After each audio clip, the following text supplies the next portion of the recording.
Kung mahina ka, talo ka. Kung wala kang kayang gawin, aabusuhin ka ng mga taong nakapaligid sa iyo. Kahit pa sa sarili mong kadugo. Pinagpalang araw sa inyong lahat mga kabangers at mga kayanggaw. Ang kwentong ito ay tungkol sa kung paano ko nilagpasan ang lahat ng pagsubok na dumating sa buhay ko. Naranasan ito ng isang kagaya ko na akala ko'y wala ng direksyon ng buhay, pero nang dahil sa isang matinding pangyayari, isang kaganapan na naglagay sa buhay ko sa panganib, nalaman ko ang tunay kong lugar at halaga. Ako po si Emil, at ang kwentong ibabahagi ko ngayon ay kwento ng totoong buhay na kung saan sumuot sa matinding pagsubok para lang makasalba.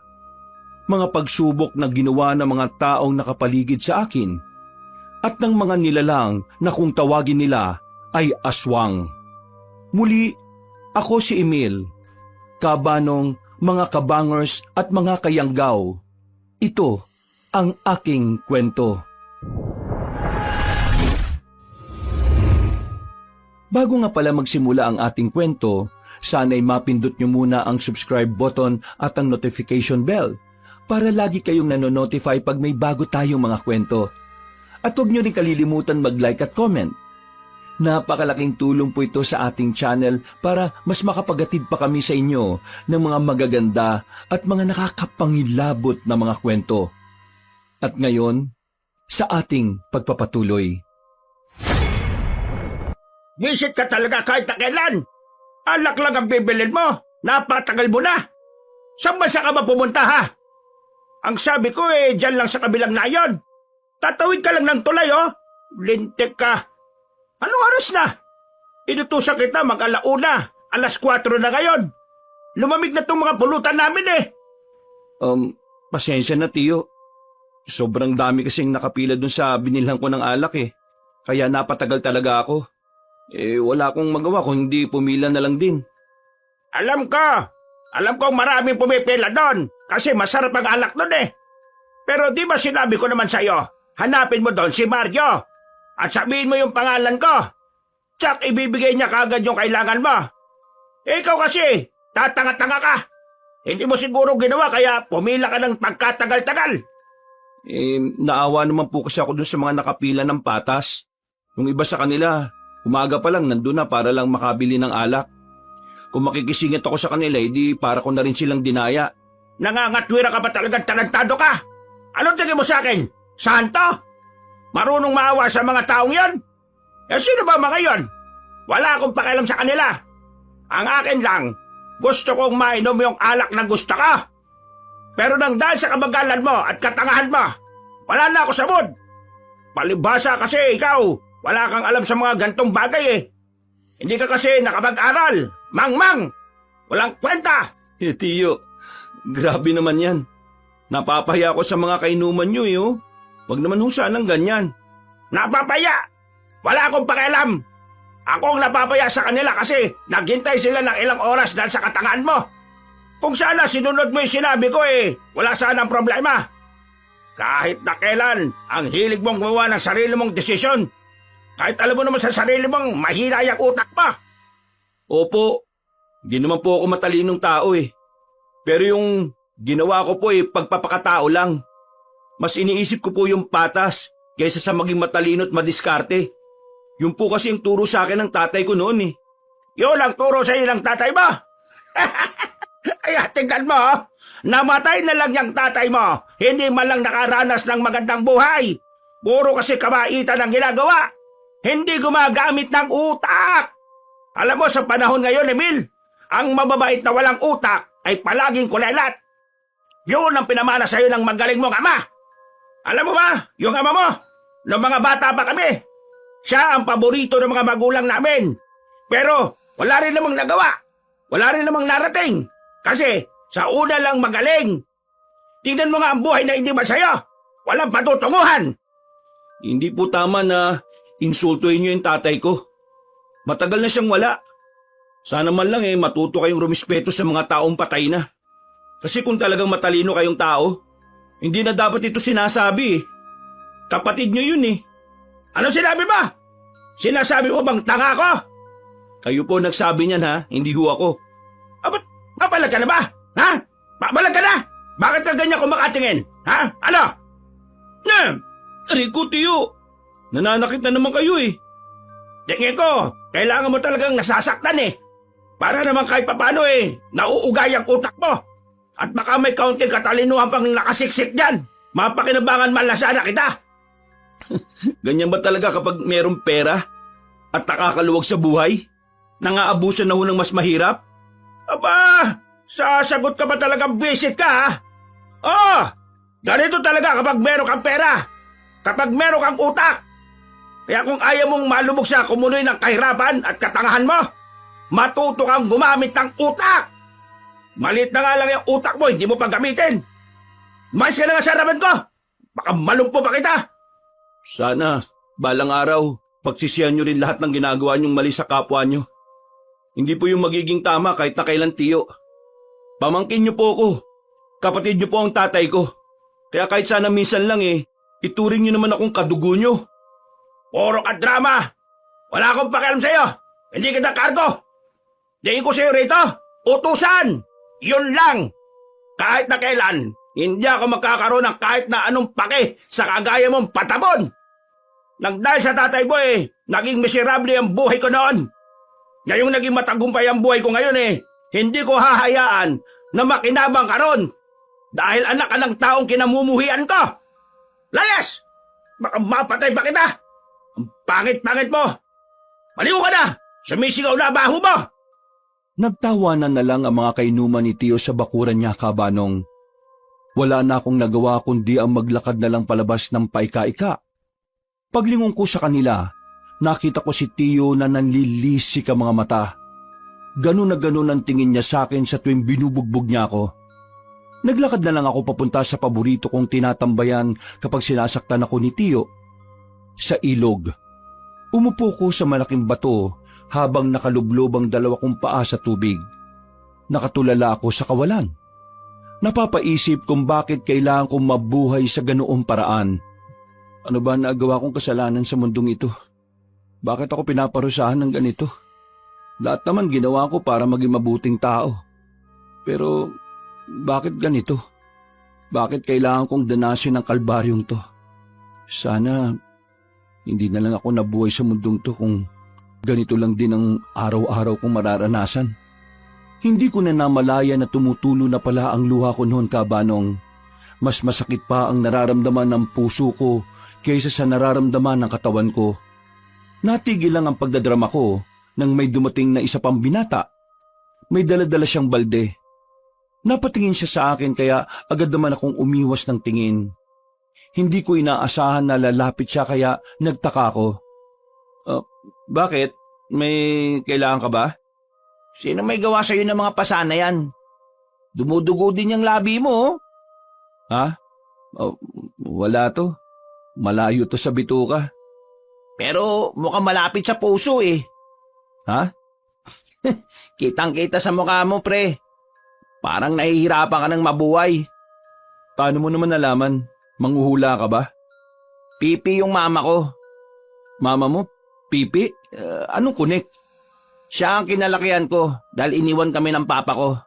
At dahil nga hindi siya nagsasalita, nasanay ako na binabasa ang nararamdaman niya sa pamamagitan lang ng mga mata niya. Kahit hindi niya sabihin sa akin, naalalaman ko kung kailan siya nasasaktan at nahihirapan. Siguro dahil sa ganun, madali na lang para sa akin na basahin ang nararamdaman ng isang tao sa pamamagitan ng pagtingin sa mga mata. Ganun ba? Ngayon, ayos naman ba mama mo? Oo, ayos na siya. Wala nang sakit. Wala nang hirap. 5 taon nang nakalilipas mula nang pumanaw siya. Pero habang buhay siyang nananatili dito sa puso ko. Tama ka sa sinabi mo. Nahihirapan na ako mabuhay. Mahirap naman talaga mabuhay sa ganitong mundo. Mas mahirap kapag wala ka ng malapitan o makapitan. Mas mahirap kapag yung mismong kadugo mo yung pilit na binabaong ka sa lupa Kadugo mo ba yung may gawa ng mga pasangyan? Oo, tsuhin ko. Hindi kita pipiliting magsabi kung bakit Hindi naman tayo magkaibigan at magkakilala. Pero alam mo, isa sa mga natutunan ko sa nanay ko, minsan, Mas maayos pang makitungo ang mga taong hindi mo naman kilala kaysa sa mga taong inaakala mong katuwang mo sa buhay. Kaysa sa mga kadugo mo o kamag-anak. Siguro, ganun nga. May mga taong nasa paligid mo na maayos ang trato sa'yo. Ako kasi wala eh. Sa lugar namin, wala akong kakampi. Mag-isa lang ako. Lahat ng tao tingin sa akin basura. Dahil sa tiyuhin ko na kung ano-anong pinagkakalat. Sirang-sira ako sa mga tao. Kaya, ang hirap. Ang hirap lumaban ng patas. Minsan nga, naiisip ko, ano kaya kung sumunod na lang ako sa mga magulang ko? Patay na rin kasi sila eh. Naisip ko rin yan dati. Kaso napagtanto ko, kapag ginawa ko yun, tapos nakita kami ng nanay ko sa langit, wala akong magawang may kukwento sa kanya. Mas lalo lang siyang mahirapan, masasaktan. Dali lang sabihin yan, tol, no? Kahit papano kasi, may mga tao yatang tumutulong sa'yo. Sa akin kasi wala talaga eh. Para akong nabubuhay sa impyerno. Ay, Ronnie nga pala ako. Ronnie, ako naman si Emil. Emil, kapangalan mo yung kapitbahay namin na maingay eh. Salamat ah. Salamat saan?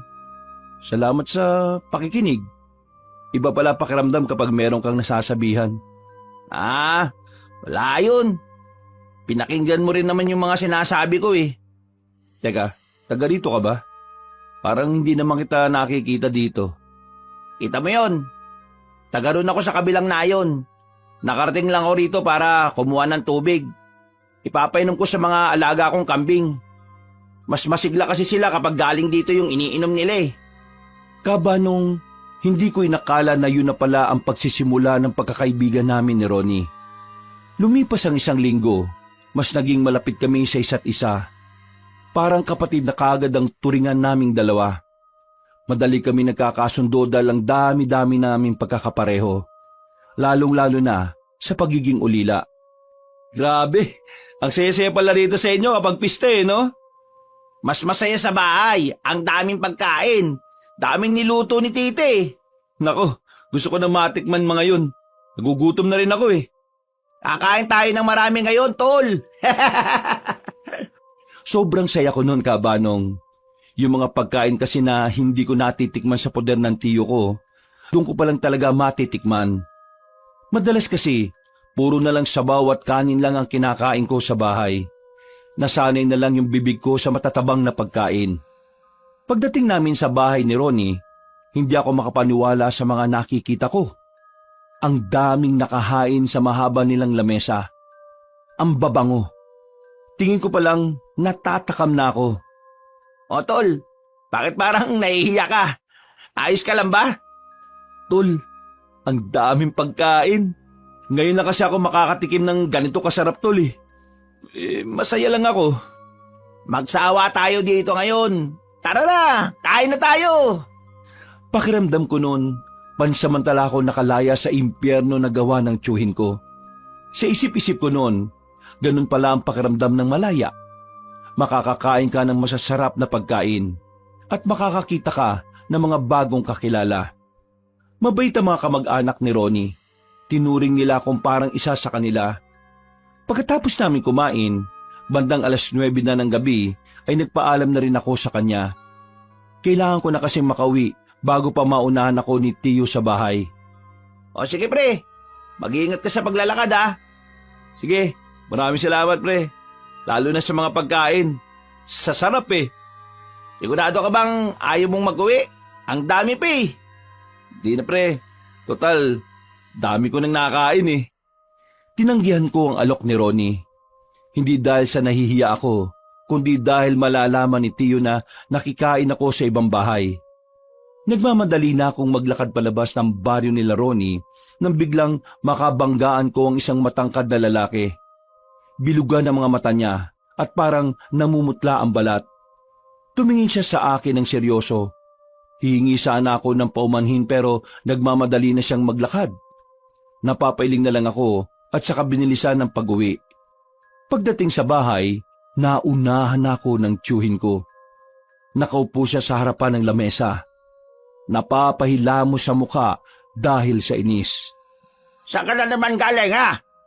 Sa ilog lang po, tiyo. Tinanaw ko lang po yung mga nagtutugtugan sa kabilang nayon. Wala pang sinaing, ha?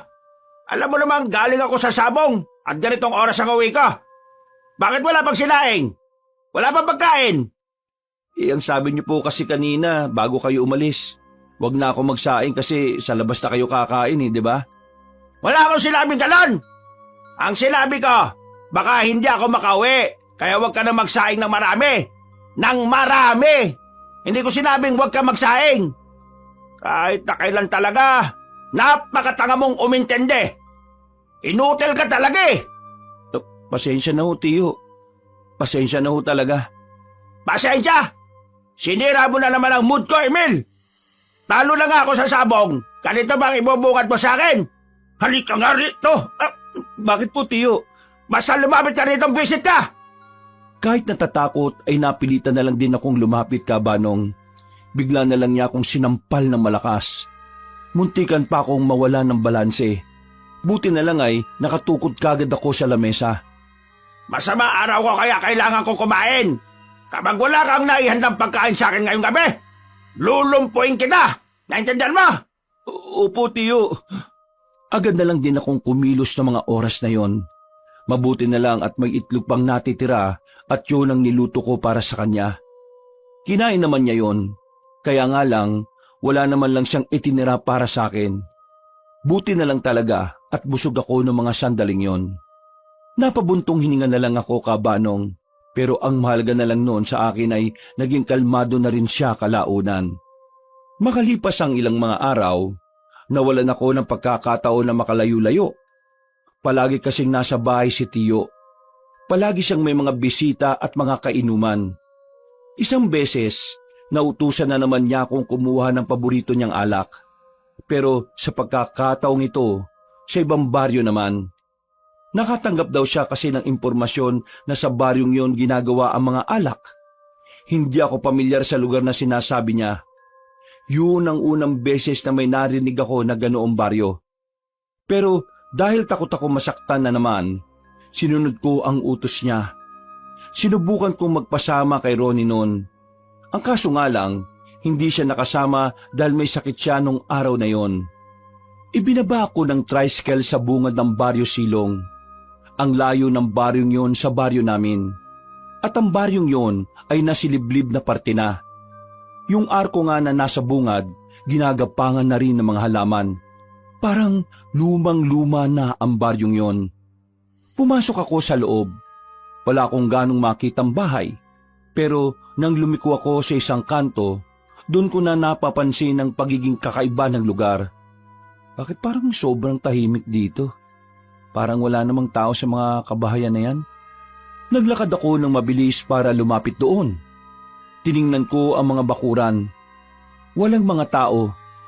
Sumilip din ako sa mga bahay, pero wala talaga akong nakita.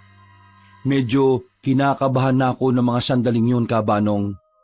Kaya ang nasa isip ko noon, baka ibang baryo ang sinasabi ni Tiyo. Palis na sana ako na makarinig ako ng mga nagpapalakpakan.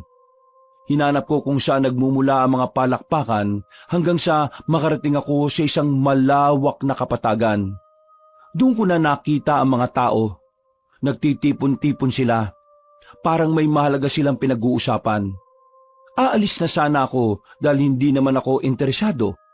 Ang kaso nga lang, meron akong narinig na talaga namang nakapukaw ng atensyon ko. Malapit na ang ating pagbabalik. Kaunting sandali na lang.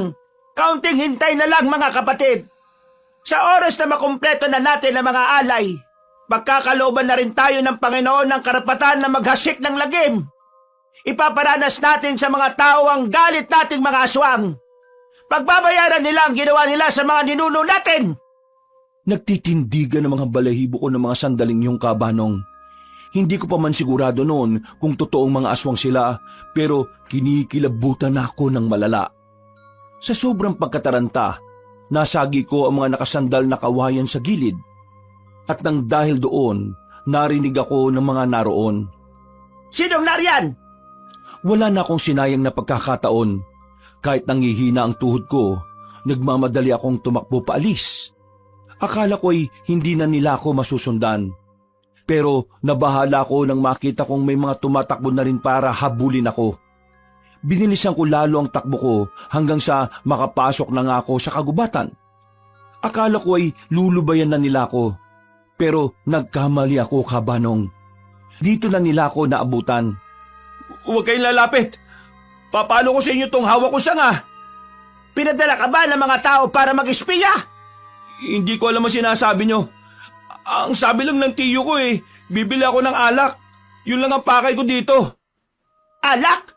Pwes, walang alak sa baryo namin. Ang meron lang, kamatayan! Umangil ang mga aswang habang lumalapit sa akin. Sa kakatras ko, hindi ko na namalaya na nadulas na pala ako pababa sa bangin. Hindi naman malalim ang bangin na yon, Kabanong, pero sa kamalas-malasan, sumabit ako sa mga sangang nakausli. Sugatan ng katawan ko dahil doon. Hindi agad ako nakatayo sa sobrang hapdi. Huwag kayong lalapit. Huwag niyo ako sasaktan. Wala naman akong ginawa masama sa inyo Aray! Wisit, ang hapdi! Para akong maiihi sa mga sandaling yon, Kabanong. Hindi ko alam kung bakit parang sobrang sakit at hapdi ang mga tinamo kong galos. Samantalang mga simpleng gasgas lang naman yon. Sabi mo sa akin, sino nagpadala sa iyo rito? Ang tiyuhin ko, sabi niya, dito daw mabibili masarap na alak. Sinabi ko yung kanina, hindi naman kayo naniniwala sa akin Hindi talaga kapani-paniwala mga palusot mo. Kaya pasensya ka na. Ikaw ang magiging hapunan namin mamaya. Bababain na sana nila ako para kunin, pero nataranta ang mga aswang na yon nang may mga palasong tumarak sa ilan nilang mga kasama. Ang unang nasabi ng mga yon ay may mga dumating na daw na kalaban. Nagsiatrasa ng mga aswang. Iniwan nila ako ron. Ako naman ay tuluyan nang nawalan ng malay sa sobrang hapdi ng mga sugat ko. Paggising ko, kasama ko na ang isang matandang lalaki sa isang kwarto. Puti na ang mahaba nitong buhok. Bigotilyo na rin at may kahabaan ng balbas. May mga tattoo siya sa katawan ng iba't ibang simbolo. Hindi ko alam ang lugar na to Hindi to bahay ni Tiyo. Nasaan ako? Sino kayo? Nandito ka sa bahay ko. Bahay nyo? Paano ko nakarating dito hindi nga kita kilala. Mukhang hindi mo na nararamdaman ang hapli ng mga sugat mo. Mabisa talaga ang mga pinahid kong gamot. Sa sinabi niyang yon, ay nagkaroon na ako ng ideya. Naalala ko ang nangyari bago ko mapunta roon. Muli, bumalik ang kaba sa kalooban ko. Lalo na kapag bumabalik sa utak ko ang anyo ng mga aswang na muntikan na akong patayin. Ikaw ba yung nagpakawala ng maraming palaso? Hindi ako. Ang mga kasamahan ko. Pero kayo ang gumamot sa akin. Espesyalista rin ako sa panggagamot. Maraming salamat po. Ako naman ang magtatanong. Anong ginagawa mo sa lugar ng mga aswang? Lugar ba talaga yun ng mga aswang? Sagutin mo muna ang tanong ka. Pasensya na ho. Kasi po, inutusan ako ng tiyo ko na pumunta ron para daw bumili ng masarap na alak na sinasabi niya. Doon daw po kasi meron Kaso pagdating ko, wala akong inabutan. Tapos, yun, narinig ko yung mga boses ng mga aswang na nagtitipon. Nung una, wala naman akong ideya kung anong meron. Kaya ang ginawa ko, nakinig ako sa kanila. Kaso, nalaman nilang nandun ako Totoong may masarap na alak na mabibili doon. Pero wala na yun ngayon. Nang makuha na ng mga aswang ang baryo na yon, lahat ng tao ay nag-alisa na. Yung iba naman, pinagpapapatay na ng mga aswang. Ay, grabe naman po yan. Totoo pala talagang mababangi sila. Maswerte ka kasi naabutan ka namin habang nagro-ronda kami. Maraming salamat po talaga. Baka wala na ako kung hindi po kayo dumating. Yang mga pasa mo sa mukha, hindi yan dahil sa pagkalaglag mo sa bangin. Saan mo nakuha yan? Wala po yan. Sa tiyuhin mo? Paano niyo po nalaman? Nananaginip ka kanina. Umiiyak ka habang binabanggit ang pangalan ng tiyuhin mo. George, Agad akong nakaramdam ng lungkot ng mga oras na yon, Kabanong. May kasama rin yung takot. Dahil hindi ako nakabalik kagad sa amin. Siguradong malalagot na naman ako kapag umuwi ako sa amin. sinasaktan ka ba niya para pasunurin sa mga utos niya? Wala naman po akong magagawa eh. Siya na lang yung nag-iisang tao na tumanggap sa akin. Kung wala rin naman siya, wala rin naman ako matitirhan eh. May magagawa ka pa. Takot ka lang. Nakulong ka kasi sa ideyang dapat kinatatakutan mo siya dahil akala mo siya lang ang meron ka sa mundo. Alam mo kung anong kailangan mong gawin para makalis ka sa problemang yan. Alamin mo kung anong tunay mong halaga. Kapag naalaman mo yon, mas mauunawaan mong dapat mas una mong pinagsilbihan ang sarili mo kesa sa ibang tao. Magpalakas ka. Sa mundong ito, ang mga mahihinang tao ay parang inaabuso. Ang mabubuting tao ay palaging ginagawang mahina. Sinasabi niyo po ba na dapat maging masama na lang ako? Hindi. Sinasabi ko lang na hindi mo kailangang maging mabuti sa mga taong hindi naman mabuti ang trato sa iyo. Ang kabutihan ay para lang sa mga taong karapat dapat pag-alayan. Huwag mong sayangin ang buhay mo sa mga taong walang magandang may dudulot sa iyo. Iligtas mo ang sarili mo. Natameme ako sa mga narinig ko, Kabanong. Alam ko naman sa sarili ko na tama ang sinasabi niya.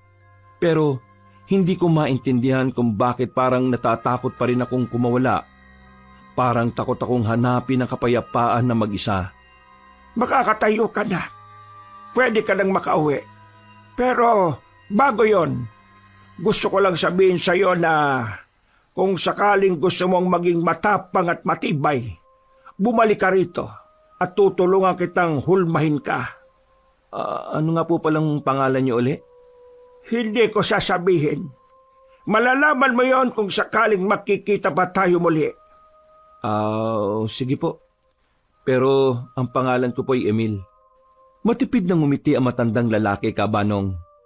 Hinatid na nila ako sa labas kung saan naghihintay ang isang tricycle. Yun ang naghatid sa akin hanggang sa bungad ng baryo namin.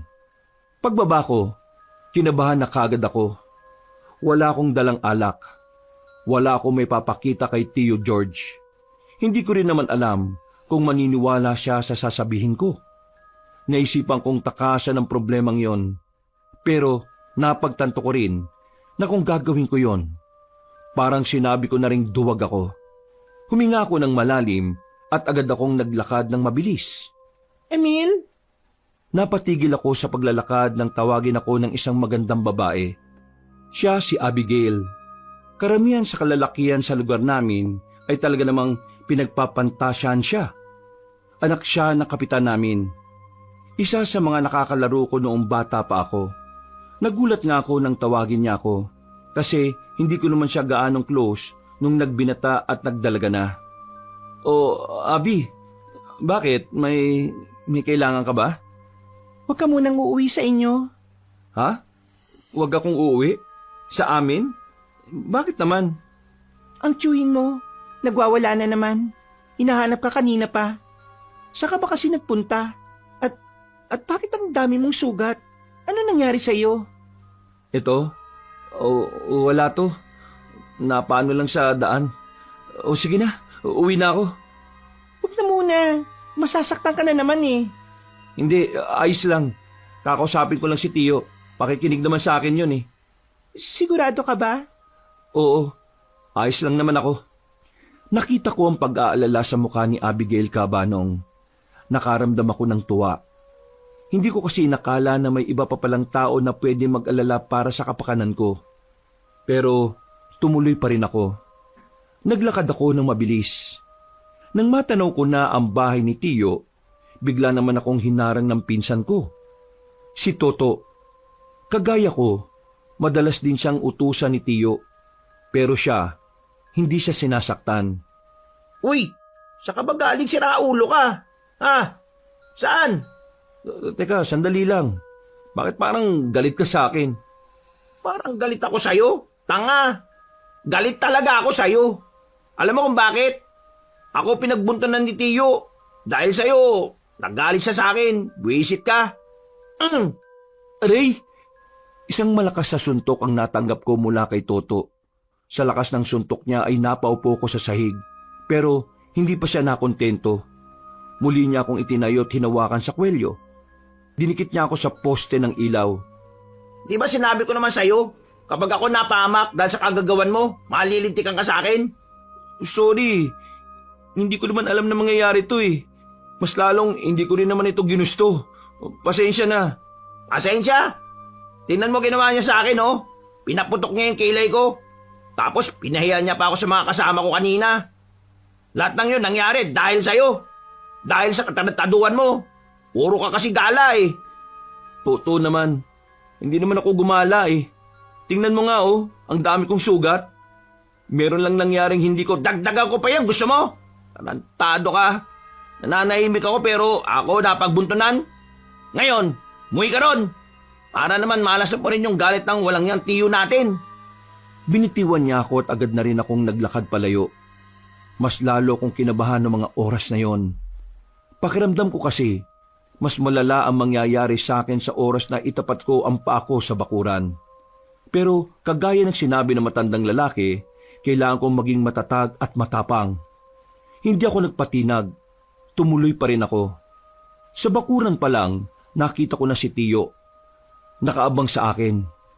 Hindi pa man siya nagsasalita. Ramdam na ramdam ko na ang matindi niyang galit. Emil! Emil! Emil, alam mo ba kung anong oras na ngayon? Magpapaliwanag po ako, Tiyo. 10:00 na ng gabi. Anong oras kita inutusan, ha? Ngayon ka lang umuwi. Ngayon lang kung kailan wala nang kasama ko. Ano ba talagang problema mo, siraulo ka, ha? Ano? Sinasadya mo ba talaga ito dahil gumaganti ka sa akin? Pinapaya mo ba ako, ha? Hindi po, Tiyo. Wala po akong ganong intensyon. Ang totoo po kasi nangyari niyan eh. Magdadayla ka na naman ng walang kwenta. Halika nga rito. Nanlilisik ang mga mata ni Tiyo nang lumapit siya sa akin. Hinilan niya ang kwelyo ko at saka pinaupo. Dinampot niya ang malapad na kahoy sa gilid. Pinagpapapalo niya sa akin yon hanggang sa mawasak yon. Hindi pa siya nakontento. Pinagsasasapak niya pa ako. Wala siyang pakialam kahit na nakikita niyang may mga bago akong sugat. Wala ka talagang pakinabang sa akin, Emil. Isa ka malaking basura na disenyo lang sa bahay kung hayop ka. Ha? Ano? Sagat! Wisit ka. Tama lang sa'yo to. Napasiksik na lang ako sa gilid ng lamesa, Kaabanong. Duguan na ang bibig ko pati na rin ang kaliwa kong kilay. Lambot na ang tuhod ko nang bumangon ako. Mga aswang, Tiyo. Ano? Yung lugar na sinasabi mo, kung saan nabibili yung masarap mong alak. Lugar yun ng mga aswang. Nakita ko mismo at tinabol nila ako. Muntik na nila akong patayin. Buti na lang may mga tumulong sa akin. Wala na rin yung gumagawa ng alak na sinasabi nyo, Tiyo. Wala na sila dahil inangkinan ng mga aswang yung lugar nila. Sandaling natahimik si Tiyo. Parang pilit niyang iniintindi kung ano yung sinasabi ko. Akala ko maniniwala siya, pero mas lalo lang siyang nainis sa mga narinig niya. Muli siyang lumapit sa akin. Isang suntok na naman ang pinakawalan niya na agad din namang tumama sa mukha ko. Tinatarantado mo ba talaga ako, ha? Tingin mo maniniwala ako sa mga ganyang imbento mong kwento? Aswang? Hinabol ka? Ha! Sira ulo ko talaga ano? Hindi totoo mga aswang-aswang na yan. Buwang ka talaga. Kung totoo man sila, matagal ka na sanang patay dahil lampa ka. Nababaliw ka na yata Gagawa ka na lang ng palusot hindi pa kapali-paniwala. Hindi po ako gumagawa ng kwento, Tiyo. Totoo naman talagang nakita ko yung mga aswang. Meron silang binabalak na masama. Meron silang mga iaalay na tao para... Manahimik ka na nga! Nakakairita yung boses mong hayop ka! Tiyo naman, maniwala naman kayo sa akin Isa pang salita mo, baka mapatay na talaga kita, Emil. Isa na lang. Tuluyan na akong natahimik sa takot na baka ano pa magawa sa akin ng tiyuhin ko. Umalis siya at ako naman ay pumasok na lamang sa bodega. Ang lugar kung saan ako pinatutulog ni Tiyo. Walang maayos na higaan. Kahit unan man lang ay wala. Pero humiga pa rin ako. Sobrang sakit ulit ng katawan ko. Akala ko nga noon mamamatay na ako, Kabanong. Nakakaramdam ako ng hilo. Natulog na lang ako. Paggising ko, akala ko patay na ako. Pero nadismaya ako nang bumungad sa akin ang katotohanan. Nasa impyerno pa rin ako naggawa ni Tiyo. Aray, sakit. Humarap ako sa salamin. May mga bago na naman akong pasa. Buti na lang, hindi napuruan ang hita ko kaya nakakatayo pa ako na matino. Hoy! Lumabas ka na! Magkakot ka na ron ng panggatong. Magluluto mamaya. May bisita si Tiyo. Bisita? Na naman? Gusto mo umangal? Bakit hindi ka magsabi sa kanya? Ikaw na lang ang maghanap ng kahoy. Ayoko na rito. Wow ah! Kung makapagsalita to, akala mo naman kung sino. Bakit? Saan ka pupunta? May matutuluyan ka ba? Wala. Mas maganda nang magpalaboy-laboy kaysa may bahay ka nga. Pero mga demonyo naman ang mga kasama mo. Aba, parang tumatapang ka na yata ngayon ha? Naalog na ba yung utak mo? Siguro nga naalog na utak ko. Tapos napagtanto ko kagad bigla na ayaw kong gumaya sa'yo. Utusan lang habang buhay. Ano sinabi mo? Lalapit sana sa sakin pero bigla kong dinampot ang bote sa gilid. Binasag ko yun at itinutok sa kanya ang talim. Hindi niya inaasahan ang gagawin ko, Kabanong. Nanlalaki ang mga mata niya at napagilid na lang siya para padaanin ako. Pakisabi kay Tiyo, ayaw ko na rito. Mas gugustuhin ko pang maging palaboy kaysa kasama kayo rito. Wala kang utang na loob. Matapos kang patirahin dito, ganyan na isusukli mo sa kanya? Ano? Utang na loob? Hindi pa ba sapat yung paghihirap ko dito bilang kabayaran? Wala na akong utang na loob sa kanya. Sa kahit sino sa inyo. Ayoko na. Kung gusto mo maging utusan, bahala ka. Hindi ko kinuha ang mga gamit ko dahil makikita ako ni Tiyo sa loob. Nagmamadali na lang akong lumabas. Napapatingin pa sa akin ang mga tao sa nadadaanan ko. Lahat ay nagbubulungan, pero wala na akong pakialam sa kanila. Ang tanging nasa isipan ko na lang noon ay makaalis at makapagsimula ng bagong buhay. Lintik na yan. Tingnan mo nga nangyari sa'yo, oh. Tapos sasabihin mo sa akin ngayon, ayos ka lang. Tingnan mo, para kang binugbog ng 10 maskuladong tao eh. Pre, hindi normal yan. Ireklamo na natin yung tsuhin mo. Hindi nagawain ng normal na tao yung ginawa niya sa'yo eh. Demonyo na siya oh. Gusto ko nang umalis doon. Kaya ayoko na sana magkaroon pa ng koneksyon sa kanya. Kaya, wag na. Isa pa, kanino ko magsusumbong? Kakampi niya pati mga pulis. Pati na rin si Kapitan. Napipiko na ako dyan sa tsuhin mo eh. Pati yung pinsan mo na isa. Pag nakita ko talaga yan, papasagi ko mukha niyan eh. Nako, hindi na bro kailangan. Anong di na kailangan? Kung hindi mo kayang gawin yon sa kanya, kasi mabait ka, ibahin mo ako. Hindi ako mabait sa lahat. Hindi naman sa ganun, Tol. Ayaw ko lang talaga na madamay ka pa sa problema kong to. Napabuntong hininga na lang si Ronnie. Ramdam ko naman na nag-aalala lang siya sa akin. Pero para sa akin, mas lalo lang gugulo kapag gumanti pa ako. Sa amin ka na lang kaya tumira muna. Mag-isa lang naman ako sa bahay eh. Ay, hindi. Wag na pre. Kaya na no. Ang dami mo ng tulong na binigay sa akin. Ayoko nang maging pabigat sa ibang tao. Huy, tumigil ka nga. Ibang tao pinagsasabi mo dyan. Hindi ka naman ibang tao sa amin ah. Isa pa, kung hindi sa amin, saan? Saan ka ngayon pupunta? May kilala ako. Tutulungan niya akong maging malakas at matapang. Kaya babalikan ko siya. Sus, sino naman kaya yan? Pre, medyo mawawala ako ng ilang araw. Pero pagbalik ko rito, sisiguraduhin kong ayos na ako. Ibang email na yung makakaharap mo. Paanong iba? Magiging masama ka na rin? Hindi, ano ka ba? Ibig kong sabihin, ang email na makakaharap mo ay ang email na hindi na magpapaapi. Bumuntong hininga na lamang ako. Pagkatapos ng pag-uusap namin na yon, naghiwalay na rin kami. Kahit masakit-sakit pa ang katawan ko, bumiyaya ako papunta sa lugar ng matandang lalaki. Bandang hapon na makarating ako ron. Naligaw-ligaw pa kasi ako sa gubat. Nagbalik ka! Manong, tulungan niyo po ako.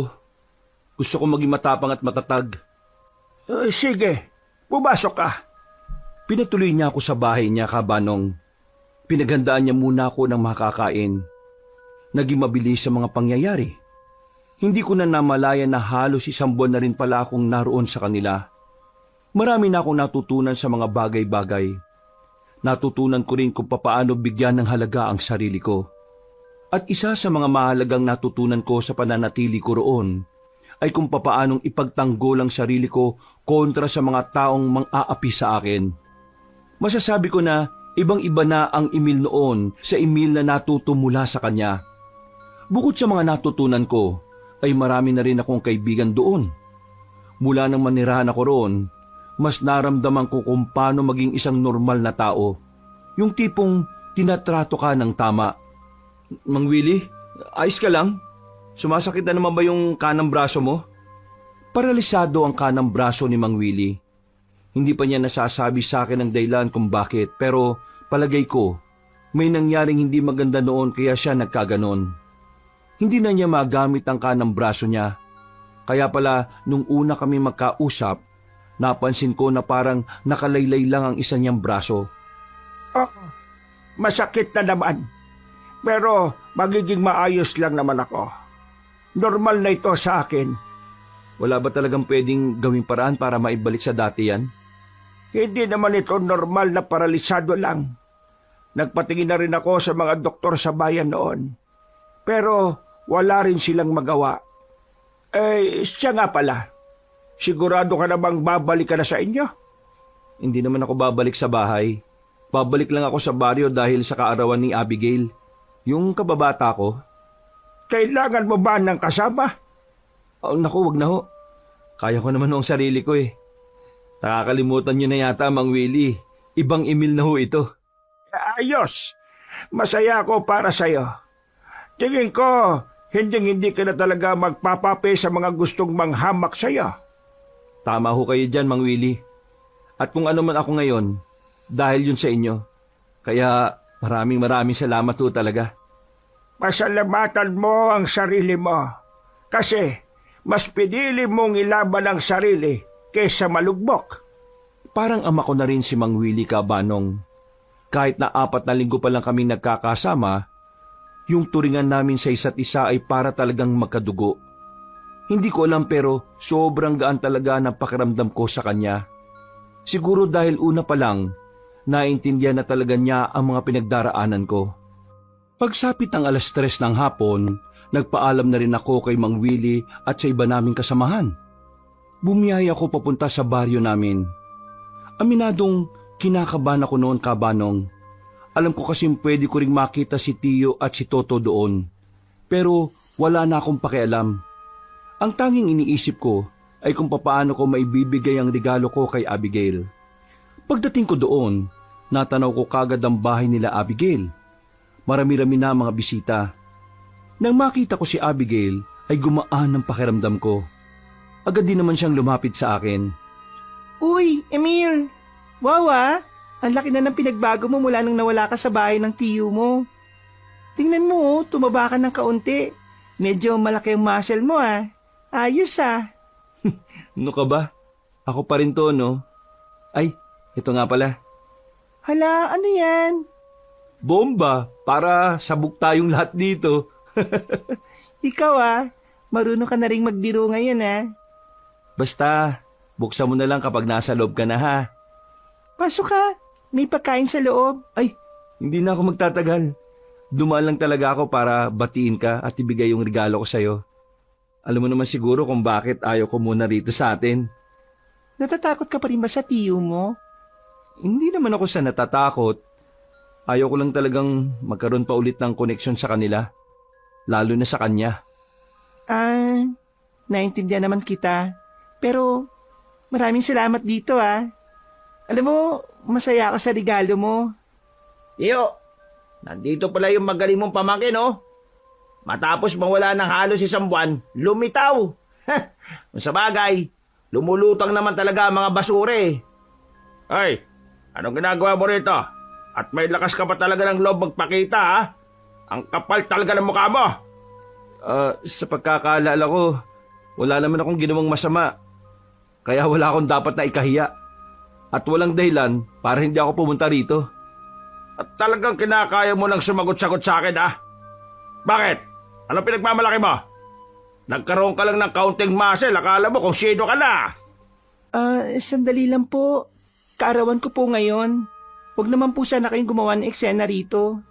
Wala naman kasing ginagawa masama sa inyo si Emil eh. Nandito lang siya para iabot ang regalo sa akin. Aba, may regalo siya sa'yo. Tapos yung sa akin eh, hindi mo tinanggap kahit nung nakarang araw ko pa binigay. Hoy, Emil, sabi mo nga sa akin, pinopormahan mo ba itong si Abigail? Kapal ng mukha mo ha? Anak ng kapitan yan, uy. Eh ikaw, anak ka lang ng ano? Anak ako ng mabuting tao. Ikaw, anak ka ng siraulo at pamangking ka ng demonyo. Ay, magdanda ka ng pananalita mo, Emil, ha? Baka mabigwas sa kita ngayon. Abigail, pasensya na ha. Kailangan pa itong mangyari. Ayos lang. Patulan mo. Sigurado ka? Hoy, Emil, tinatanong kita, pinopormahan mo ba si Abigail? Ano naman sa'yo kung sakaling oo? Tarantado ka rin pala eh, no? Nauna ako dyan ah. Uy, para sa kaalaman mo, binasted na kita. Anong naunang sinasabi mo dyan? Hoy, binasted ka na pala eh. Anong iniiyak-iyak mo dyan? Tiyo, bigyan ko lang na isa to ah. Masyado nang mayabang eh. Bangasan mo yung mukha niyan para malaman niya na maling-mali na nag-aangas siya dito sa harapan natin. Lumapit sa akin si Toto. Sinuntok niya ako pero nagawa kong ilagan yon. Dahil sa mga tinuro sa akin ng Mang Willie, wala man lang tumama sa mga suntok niya. Iniilag-ilagan ko lang. Pinagtatawanan na siya ng ibang nakakakita sa amin. Hinawakan ko naman siya sa kamay at saka sinipa. Dinakma ko siya sa kwelyo at saka sinuntok ng isang beses sa muka. Tumbak agad siya at dugo ang nguso. Hindi pa ako nakontento. Pinagsisisipa ko pa siya. Hindi ko pa sana siya titigilan kung hindi lang ako inawat ni Abigail. Tiyo, ibang Emil nang nasa harapan nyo ngayon. Hindi na ito yung Emil na kayang-kaya nyong apihin at saktan. Ang Emil na nasa harapan nyo ay kaya ng lumaban. Kaya sa susunod na hamakin nyo ako ulit, ikaw mismo, gagawin ko sa iyo lahat ng ginawa mo sa akin noon. Aba, mayabang ka. Akala mo kakayanin mo ako porque marunong ka ng lumaban? Bakit anong gagawin nyo? Ipapatira mo ako sa mga kakilala mong basagulo? Siguraduhin mo lang hindi na ako mabubuhay. Kasi kapag nagkataon, babalikan kita at lulumpuhin kita para magamit mo na yung wheelchair ni Lolo. Namangha ang mga tao sa pinakita ko. Bakas naman sa mukha ng tiyo ko ang pagkabigla sa mga nangyari. Si Toto naman nakaiga pa rin, hilong-hilo. Pinagtatawanan siya ng mga tao habang ako seryoso lang at kalmado. Maya-maya pa, nagpaalam na rin ako kay Abigail. Naglakad na ako paalis para puntahan si Ronnie. Sabik na kasi akong ipaalam sa kanya kung ano na ang mga pagbabago sa akin. Pagdating ko sa bahay nila, inabutan ko si Ronnie. Napatigil siya sa ginagawa niya nang makita ako. Niyakap niya ako agad sa sobrang tuwa. Pero nagtaka ko kung bakit niya bigla kong hinila papasok ng bahay niya. Para siyang nababahala, patingin-tingin sa paligid. Mabuti naman bumalik ka na. Grabe, munti ka na kitang hindi makilala. Ang pogi mo kapag wala kang galos sa muka. Tingnan mo, laki na ng katawan mo. Laglag panty ng mga babae niya sa'yo. Huy, para kang sira. Hindi naman, no? Ano, kumusta ka na? Teka, bakit parang aligaga ka? Tingin ka ng tingin sa labas eh. May problema ba? Kasi tol, nabalot na ng kababalagan tong baryo namin. Kababalagan? Anong kababalagan niya sinasabi mo? Parang ayos naman tong lugar ninyo eh oh. Maniniwala ka ba kapag sinabi ko sa iyo ang totoo? Ano nga yun? Bigla naman akong kinabahan sa'yo, tol. Merong pinatay sa amin. Isang magsasaka, tol. Sabi ng mga kasama niya, aswang daw ang dumali. Tapos, mula na mangyari yun, palagi na lang may namamata na aswang dito sa amin. Aswang talaga? Oo, tol. Aswang. Merong aswang dito. Hindi ko nga alam kung bakit eh. Dati naman hindi. Dati wala. Tapos ngayon, may mga nawawalang tao na. 2 na yung bigla na lang nawala na hindi na nakabalik sa bahay nila. Palagay namin, kinuha sila ng mga aswang. Aswang? Meron na rin dito? Teka lang. Naniniwala ka ba sa aswang? Tol, nakakita ako ng aswang. Naalala mo yung kinuwento ko sa'yo na inutusan ako ni Tiyo na bumili ng alak? Pumunta ako sa baryo na akala ko tao mga naron. Pero aswang pala. Nakita ko silang nagtitipon. Tapos may binabalak silang masama. Meron din silang nabanggit na kailangan nila ng maraming alay. Kaya yung mga nawawalang tao, baka doon nila dinadala. Diyos ko po. Ganun pala kalala. Nakakatakot. Kaya pala dapat talaga mapuksa yung mga yan Kasi dumadami ang mga biktima. Tol, iwasan mo na munang lumayo. Dito ka lang muna sa lugar nyo. Mga kamag-anak mo. Sabihin mo na rin sa kanila na ang mga aswang, takot sila sa asin, na merong bawang. Maglagay kayo sa bakuran nyo. Bakit ang dami mong alam sa ganito? Yung mga bago kong nakikilala, marami silang nalalaman sa mga aswang. Kaya yun, natuto ko sa kanila. Umupo na lang ako sa lamesa, Kabanong. Sa halip na masaya lang kami sa pagkikita namin ulit, hindi ko magawang ngumiti. Nababahala kasi ako para kina Ronnie. Naiisip ko na baka sinisimulan na ng mga aswang ang mga pinaplano nilang pag-aalay. Hindi ako umalis doon. Nagpa siya kung kinabukasan na lang uuwi. Mga bandang 9:00, pumasok na rin kami sa loob ng bahay. Hindi kami makatulog. Nagbabantay lang kami sa paligid. Pero buti naman at walang nangyaring masama. Inabot na kami ng umaga. Mga bandang 7:00 ng umaga, nagpaalam na muna ako sa kanya. Kailangan ko na rin kasing umuwi sa bago kong tahanan. Habang naglalakad ako, naisipan kong dumaan sa baryo namin. Naisipan ko lang naman sanang kumustahin si Abigail. Hindi ko alam, pero mula na mag-usap kami, parang gusto ko na siyang makita palagi. Pasimple akong pumasok sa baryo namin. Bungad lang naman ang bahay nila Abigail, kaya tumanaw-tanaw lang ako. Pero iba ang natanaw ko. Nasa bakuran silang lahat, pati na rin ang kapitan namin na ama niya. Nagtataka ako kasi parang hindi sila mapakali. Paglapit ko, nilapitan din ako ni Abigail. Anong nangyari? Bakit nagkakaganyan sila? Kasi yung pamangkin kong bata, si Potpot, nawawala May kumuha. Ha? Nawawala? Sino naman ang kumuha? Kagabi kasi kasama niya yung nanay niya. May lalaki raw na bigla siyang sinipa. Tapos yung anak niya, hinablot. Hindi nga namin alam kung maniniwala kami sa isa niya pang sinabi. Ang sabi niya, gumapang daw yung lalaki paalis. Dala si Potpot. Gumapang? Oo, gumapang. Emil, si Potpot ang nagpapasaya sa bahay namin. Lahat kami malulugmo kapag hindi na siya nahanap. Abigail, tutulong ako sa paghahanap. Gagawin ko makakaya ko para mahanap siya. May ideya na ako sa nangyari noon, Kabanong. Ang kaso nga lang, hindi ko alam kung paano ko ipapaliwanag sa kanila. Alam ko kasing baka mas lalo lang silang maguluhan. Samantala, kasama ko si Abigail sa paghahanap. Nilibot na namin ang buong baryo namin, pero wala. Kaya ang naisip ko, pumasok kami sa gubat. Palagay ko kasi, doon idinaan ang batang si Potpot. Ano kayang ginagawa ni Potpot ngayon? Baka sinasaktan na siya, Emil.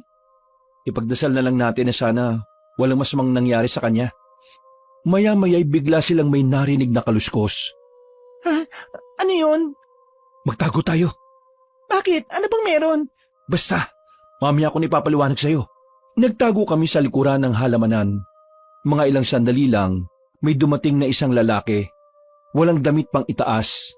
Nakasuot lang ng maong na pantalon.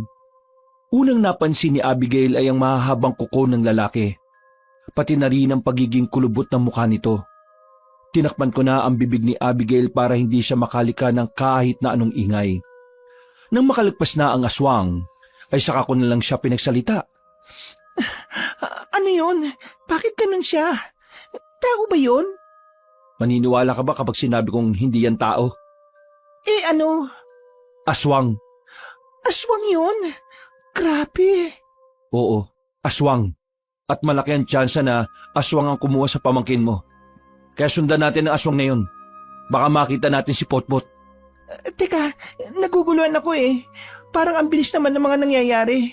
Paano naging aswang ang kumuha sa pamangkin ko? Mahabang kwento. Basta, nalaman ko na may balak silang manguha ng mga tao para ialay.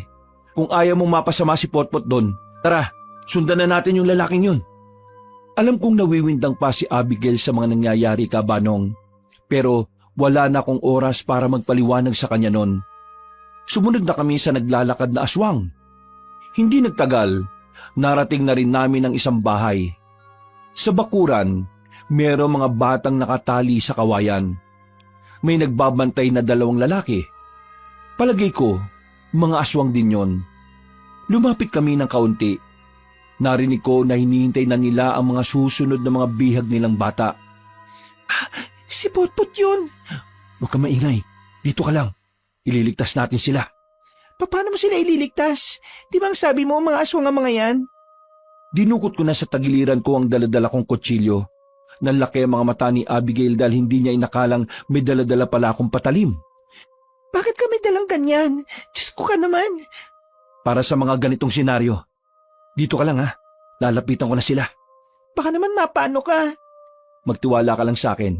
Ang isipin mo lang, kailangan mailigtas natin ang pamangkin mo. Gumapang ako palapit sa gilid ng bahay. Hindi nila ako naramdaman. Nang bumangon ako, ay mabilis kong nilapitan ng isang aswang na nakatalikod. Hinila ko siya papunta sa iskinita at saka pinagsasaksak sa tagiliran. Medyo napatigil pa ako sandali kasi napagtanto ko na kinaya ko palang manaksak.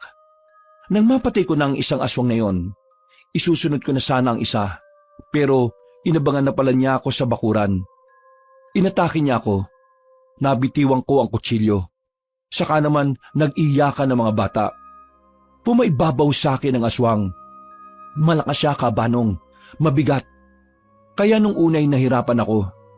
Buti na lang ay nakaisip kagad ako ng paraan. Tinusok ko ang mga mata niya. Nang makalis siya sa ibabaw ko, hindi na ako nagsayang ng oras para kunin ang kutsilyo.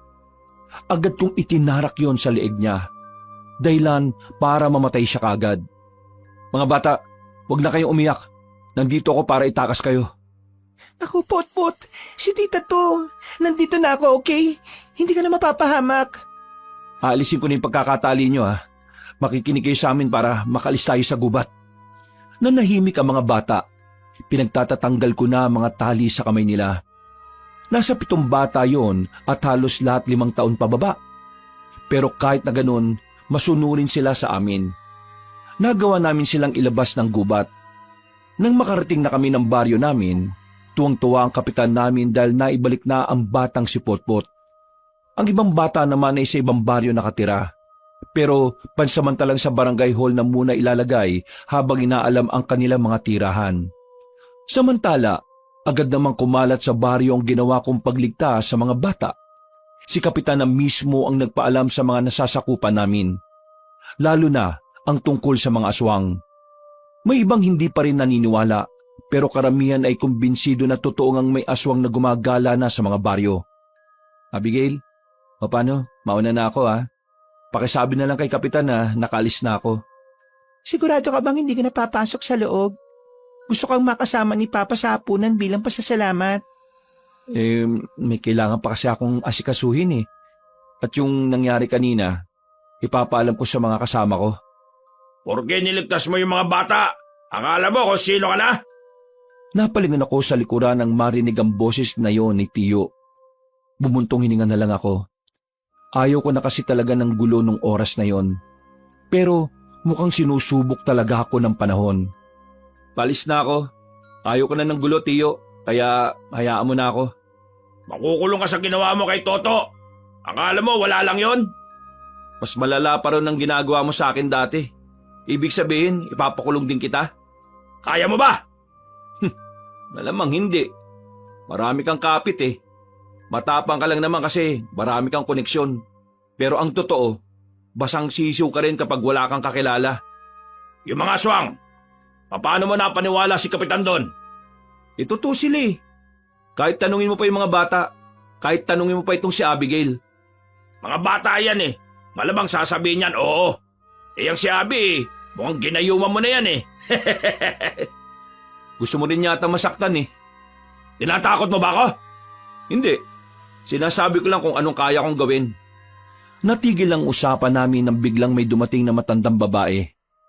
Ayon sa kanya, merong aswang na humablot na naman ng bata sa bandang simbahan. Paalis na sana ako, pero dahil doon ay nagdesisyon akong manatili paraon. Wala akong sinayang na sandali. Tumakbo kagad ako papunta sa simbahan. Kutsilyo lang ang dala ko. Pero wala akong pakialam. Parang naging sistema ko na rin na pigilan ng mga aswang sa pambibiktima nila. Kaso, nang dumating ako ron, naroon din si Toto. Meron siyang dalang itak. Tinulak niya pa ako at sinabing wag akong makialam. Anong pinagsasasabi mo? Nasikat ka, di ba? Ako na dito eh. Ako ang papatay sa aswang na nandito. Hindi mo siya kakayanin. Wala kang alam sa pagpuksa ng aswang. Sus! Ang sabihin mo, gusto mo na naman pukawin ang atensyon ng mga tao para ikaw na naman ang bida. Umalis ka nga rito. Akong balang magligtas sa bata. Oh, ayan na yung bata oh. Nakalabas na. Wala ka nang ililigtas.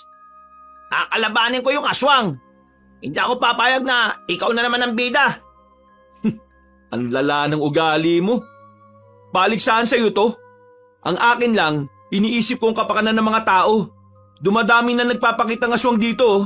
Pero ikaw, sarili mo lang iniisip mo. Wala akong pakialam. Subukan mong sumunod, tatagayin kita. Lumabas na ang aswang mula sa gilid ng simbahan. Ang mga tao naman, kanya-kanyang takbo at nagtago sa kung saan-saan. Si Toto, nasa harapan ng aswang na akala mo'y kayang-kaya niyang kalabanin yon. Nasa gilid lang ako. Nakatingin, nag-oobserba. Hindi ako nakialam gaya ng gusto niya. Hoy, aswang! Ako ang harapin mo! Huwag yung mga bata! O ano? Angil ka lang ng angil eh. Lapit! Hindi nagtagal, gumapang na mabilis ang aswang palapit kay Toto. Tinaga ni Toto ang aswang pero hindi naman niya tinamaan. Maya-maya pa, nagawa na siya nitong kalmutin sa braso. Nabitiwan niya ang itak. Sinipa yun ng aswang palayo sa kanya. O bakit? Alam mo, atrasan kita? Kahit na wala akong patalib na hawak? Mano-manong suntukan na to! Hindi mo siya kakayanin. Hayaan mong tulungan na kita. Manahimik ka! Pabida ka masyado eh. Ha! Manood ka kung paano ko gugulpin tong aswang na to. Ay naku, bahala ka nga sa buhay mo. Huwag mo ako sisihin kapag namatay ka ha. Tumigil ka na kasi. Nasisira concentration ko. Aray! Sa pag-atake ulit ng aswang, walang nagawa si Toto. Sinuntok siya sa muka. Tumbak agad siya. Sinipa pa siya ng ilang ulit. Nang makita kong hindi na siya makatayo, wala na akong sinayang na oras. Tumakbo kagad ako at lumapit sa aswang. Kitang-kita ng lahat ng nanunood kung papaano ko ginulpi ang aswang. Sinapak ko ng maraming beses sa muka hanggang sa dumugo ang bibig. Pinagsisisipa ko ang sikmura hanggang sa mapalhod na ang dalawang tuhod. Nang makakuha ng tamang tiyempo, dinukot ko ang kutsilyo at saka tinarak sa leeg ng aswang. Agad na bumagsak ang aswang na yon. Nanlalaki naman ang mga mata ni Toto. Kahit nahihirapang tumayo, pinilit niya para lang malapitan ako. Kinablot niya ang kwelyo ko saka ako kinastigo. Di ba ang sabi ko? Huwag ka makikialam ha? Kahit na kailan papansin ka talaga eh no? Kitang-kita na ng lahat na hindi mo kaya.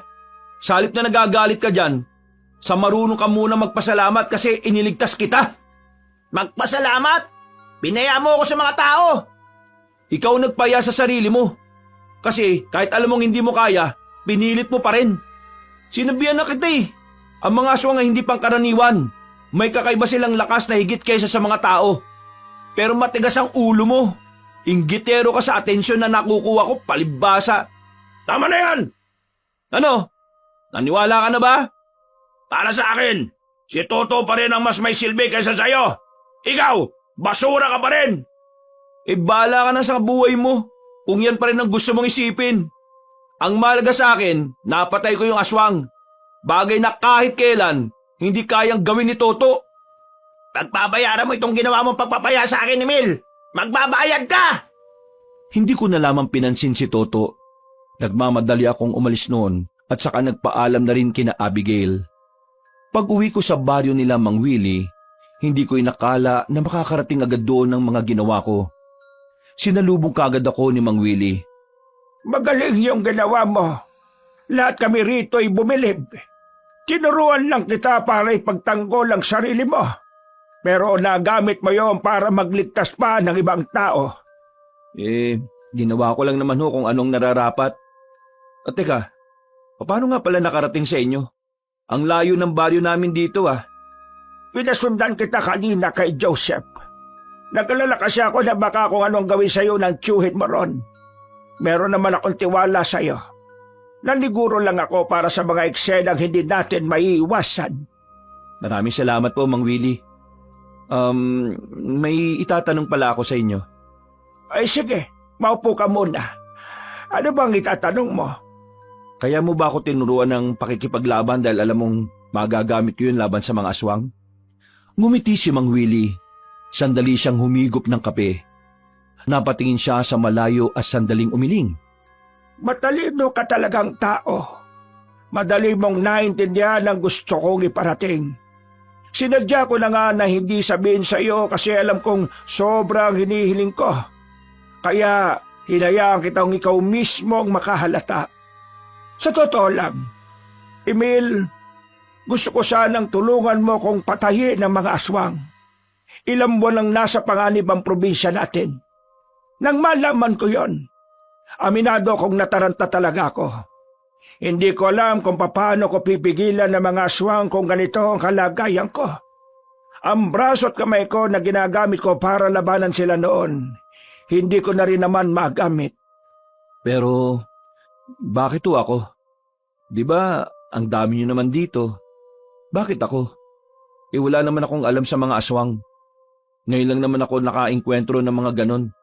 Kung tutuusin, mas magaling sa akin ang iba mong mga kasamahan dito Wala sa galing o katagalan ng basihan ng isang pagiging pinuno. Dito sa puso ang basihan. Inoobserbahan kita kung paano ka magsalita, kung paano ka kumilos. Ang mga paniniwala at prinsipyo mo sa buhay. Doon ko mas naintindihan na talagang ikaw ang pinaka-perpektong papalit sa akin. Taglay mo ang tunay na ugali ng isang magaling na manunugis. Teka. Sandali lang Mang Willie. Medyo mabigat tong sinasabi nyo Hindi ko alam kung makakaya ko yung mga sinasabi nyo. Baka nabibigla lang mo kayo. Baka masyado lang mo kayong bumilib sa ginawa ko. Pero hindi po talaga ako hinahanap nyo. Ang tagal kong nangilatis ng papalit sa akin. Sa tingin mo, hahayaan kong magkamali ako ng kilatis dahil ang bumilib ako sa ginawa mo? Pero kasi masyado akong nabibilisan sa mga nangyayari. Nitong nakaraan lang, ang gusto ko lang naman ay magbago ang kaisipan ko. Maging matatag ako at maging matapang sa buhay. Tapos ngayon, meron ng responsibilidad. Emil, hindi kita pinipilit. Kagaya ng sinabi ko, inahayaan lang kitang mahalata mo. Ibig sabihin, hahayaan lang din kitang magdesisyon. Alam kong mabigat itong sinasabi ko sa iyo, pero pag-isipan mong maigi. Kung sakaling maging malinaw na sa iyo ang lahat, kausapin mo ko ulit tungkol dito. Hindi mawala-wala sa isipan ko mga sinabi sa akin ni Mang Willie noon, Kabanong. Pinag-iisipan kong maigi. Hindi ako pinatulog ng maayos na mga kaisipan na yon. Alam ko naman noon na malaki rin ang ipinagbago ko pagdating sa kilos at paniniwala, pati na rin sa pagpapahalaga sa sarili ko. Pero kapag iniisip ko na sa akin nakasalalay ang maraming buhay, parang hindi ko kakayanin pasanin. Kinabukasan, umalis ako ulit sa baryo ni Mang Willie. Bumalik ako kina Ronnie. Sa pagdating ko doon, masamang balita na naman ang bumungad sa akin. Halika, pasok ka, bilis! Ha? Anong meron? May misa ba? Bakit pinapatunog ang kampana ng simbahan? Walang misa, pero merong pagluluksa. Kagabi, nakitang nakahandusay si Father Isko sa tapat mismo ng simbahan. Ang sabi ng mga madre, merong isang lalaking umaligid sa simbahan. Nahalata yata ni Father na aswang yun. Sinubukan niya raw kalabanin, pero hindi niya kinaya eh. Ayun, napatay siya. Tapos, natangay pa yung isang madre. Grabe na palang nangyayari dito sa inyo. Palalanan ng palala. Alam mo bang sa amin, merong mga aswang din na dumating. Tinangkang kunin yung pamangkin ng kaibigan ko. At sa may simbahan din, munti ka na rin makuha yung batang lalaki. Eh anong nangyari? Napatay ba yung aswang? Oo, napatay ko. Ha? Napatay mo? Ibig mong sabihin, ikaw yung pumatay? Oo, ako rin yung nagligtas sa mga batang dinukot at dinala sa gubat. Teka tol, hindi ko maintindihan eh. Paano mo nagagawang kalabanin ng mga aswang? Ganun ka na ba kaastig? Yung mga tumulong sa akin para maging ganito ko, kumakalaban sila ng mga aswang.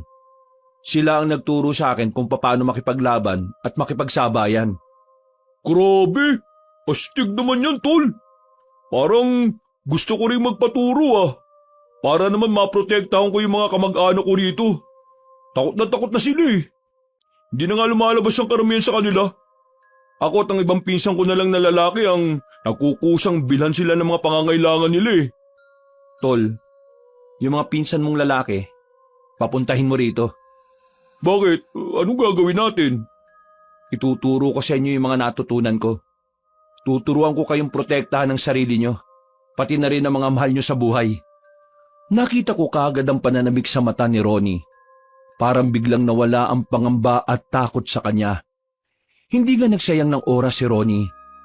Pinapunta niya kaagad ang mga pinsan niya. Kahit na tirik ang araw, sinimulan namin ang pag-iensayo. May mga napapadaan na tao at nakikita kami.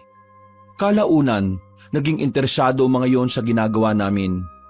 Kabanong, hindi ko inakala na ang pagtuturong ginawa ko kina Ronnie ay gugustuhin na rin ng iba.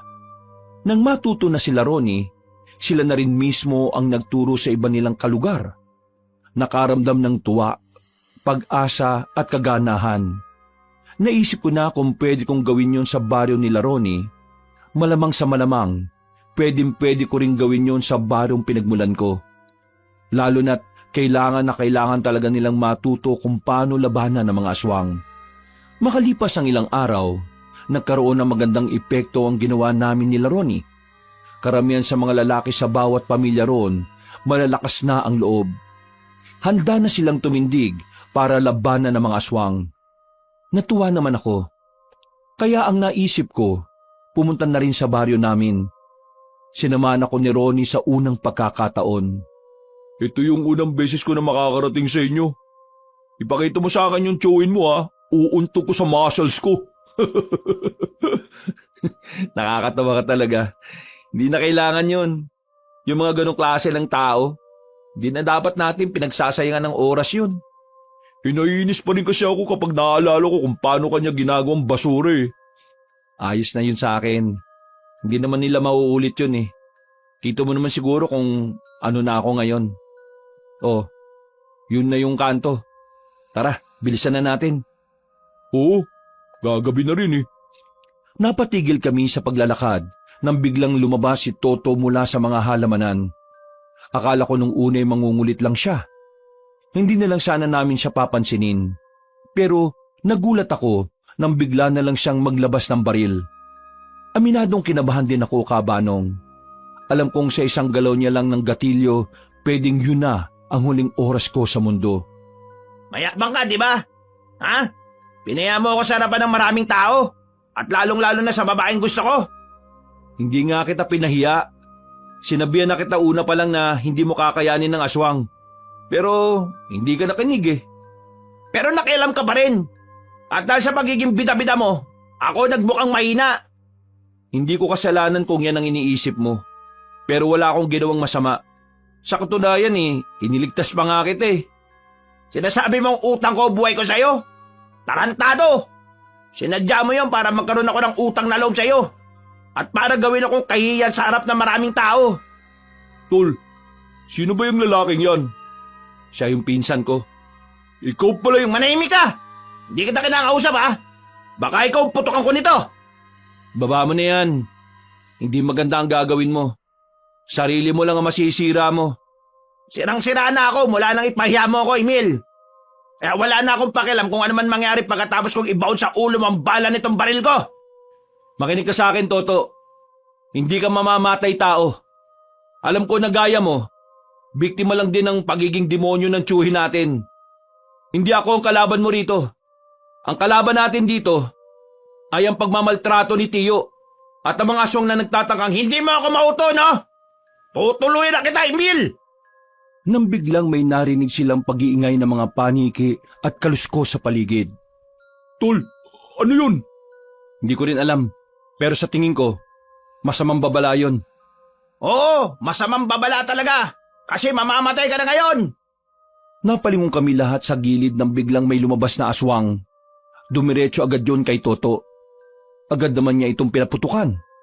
Ang kaso nga lang, hindi naman niya yun tinamaan. Sa halip, si Toto pa ang nadali sa bandang tagiliran. Dahil doon, nabitiwan niya ang baril. Napahiga siya. Hindi naman ako nagdalawang isip na puntahan siya.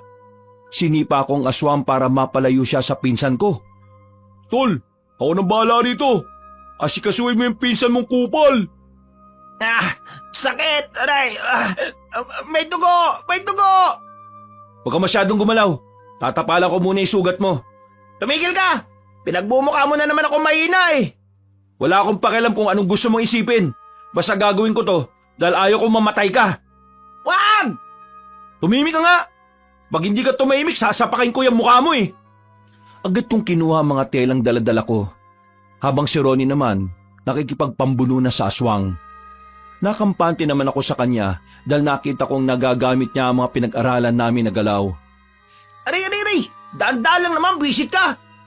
Wala tayong oras para magdahan-dahan. Tiisin mo. Kala ko matapang ka. Aray! Ano ba yung nilalagay mo? Gamot! Para mamanhid at mapigilan ng pagdurugo. Bakit mo ba ginagawa to, ha? Bakit? Munti ka na nga kitang patayin kanina eh, tapos nililigtas mo na naman ako. Bakit ba? Bakit ba palagi mo nalang pinaparamdam sa akin na ako ang masama at ikaw mabuti? Ha? Bakit? Bakit? Hindi yun ang gusto kong iparamdam sa'yo. Gusto kong iparamdam sa'yo na pareho tayo. Pareho tayong biktima sa kasamaan ng tiyuhin natin. Gusto kong maramdaman mo na kasama mo ko kung sakaling gustuin mo na rin na matinong buhay. Alam ko, hindi tayo magkasundo. Pero umaasa pa rin ako na balang araw na magiging isa na rin ang pananaw natin. Dito ka muna. Diyan ka lang ha. Huwag kang gagalaw. Hintayin mo munang mamanhid bago ka tumayo. Hindi na nakapagsalita si Toto sa mga sinabi ko. Noong mga sandaling yon, pinagdarasal ko na rin sana matauhan na siya. Na sana, malino na para sa kanya na kahit kailan, wala akong masamang intensyon sa kanya. Ang kulit ni Tutol! Tulungan mo nga ako! Aambahan ko pa lang sana yung aswang, pero bigla na lang siyang tumakbo ng mabilis paalis. Nang masiguro naming wala ng aswang sa paligid, binalikan namin si Toto. Sasama ka sa amin. Saan niyo naman ako dadalin? Sa ligtas na lugar. Masama ako tungkol rito sa baryo natin eh. Sakto naman may napadaan na tricycle kaya nakabiyahe na kami kagad. Hindi na muna namin tinuloy ni Ronnie ang pagtuturo ng mga nalalaman namin sa pakikipaglaban. Mas inuna namin ang kaligtasan ni Toto. Makalipas lang ang ilang minuto, nakarating na rin kami sa baryo nila Ronnie. Gabi na kaya parang lugar ng mga kaluluwa ang baryo nila sa sobrang tahimik. Bahay ko ito at ako lang ang nakatira dito. Ligtas tayo dito at makakapagpahinga ka. Magpahinga ka lang saglit. Mamaya Lilinisan natin yung sugat mo. Uwi na ako. Ayoko rito. Huwag kang matigas ang ulo. Uwi na nga ako. Bakit ba? Bakit ba ang tigas ng ulo mo? Sinabi ng delikado ngayon sa baryo natin eh. Ako ang babalik doon para magbigay ng babala sa kanila. Hindi ko to kaya. Hindi ko kaya tong ganito na tinatrato mo ko ng mabuti. Kahit na marami akong ginawang hindi maganda sa'yo. Normal naman na makaramdam ka ng hiya. Sa dami ba naman ang kakupalan na ginawa mo dito sa kaibigan ko eh. Dapat lang talaga na mahiya ka. Pero hindi masamang tao si Emil. Kahit na ginago niyo siya noon na nandun pa siya sa inyo, kahit na kailan, hindi niya naisip na gantihan kayo. Lalong-lalo ka na. Kaya kung ano man ang ginagawa niya ngayon, hindi yung para iparamdam sa iyo na masama ka. Ginagawa niya to kasi nakikita niya na pwede kang magbago. Gusto kanya magbago kasi pakiramdam niya, ikaw lang yung kamag-anak niya na pwede niya makasama sa buhay. Napapailing si Toto. Muli, naiyak na lang siya sa mga narinig niya. Ako naman ay parang nanikip sandali ang dibdib. Parang may kumurhot. Hindi ko kasi talaga matanggap kung bakit nauwi sa hindi maganda ang samahan namin ni Toto. Noong mga bata naman kasi kami, madalas kaming magkasama sa lahat ng bagay. Siya ang naging matalik kong kaibigan. Naalala mo ba nung mga bata pa tayo? Sinabi ko sa iyo na kahit na anong mangyari, magiging kasama mo ako palagi. Kasi ikaw yung tinuturing kong kuya nun eh. At hanggang ngayon, yung batang Emil, yung uhugin na Emilio, siya pa rin yung Emilio na kaharap mo ngayon. Kung anong tingin ng batang Emilio sa'yo noon, ganun pa rin ang tingin sa'yo ng binatang Emilio ngayon. Kaya to, hindi pa huli ang lahat. Kumawala ka na sa masamang impluwensya na naidulot sa'yo ng hayop nating tiyuhin. Kailangan natin ng isa't isa. Lalong-lalo na ngayon, na may nilalang na nagtatangka sa buhay ng mga tao. At sa atin din. Kung masyado kang nabibilisan sa mga pangyayari, huwag mong pilitin ang sarili mong maging kasundo kaagad si Emil. Mahirap talagang baguhin agad ang ugali lalo na kung sobrang sama mo. Ikaw kanina ka ba ha? Pasimple mo akong sinasabihan ng masama ha? Aray! Masakit! Kumirot yung sugat! Nagsasabi lang ako ng totoo. Emil, alam mo, hindi ko inakala na ganitong isusukli mo sa akin sa lahat na kasama na ginawa ko sa'yo noon.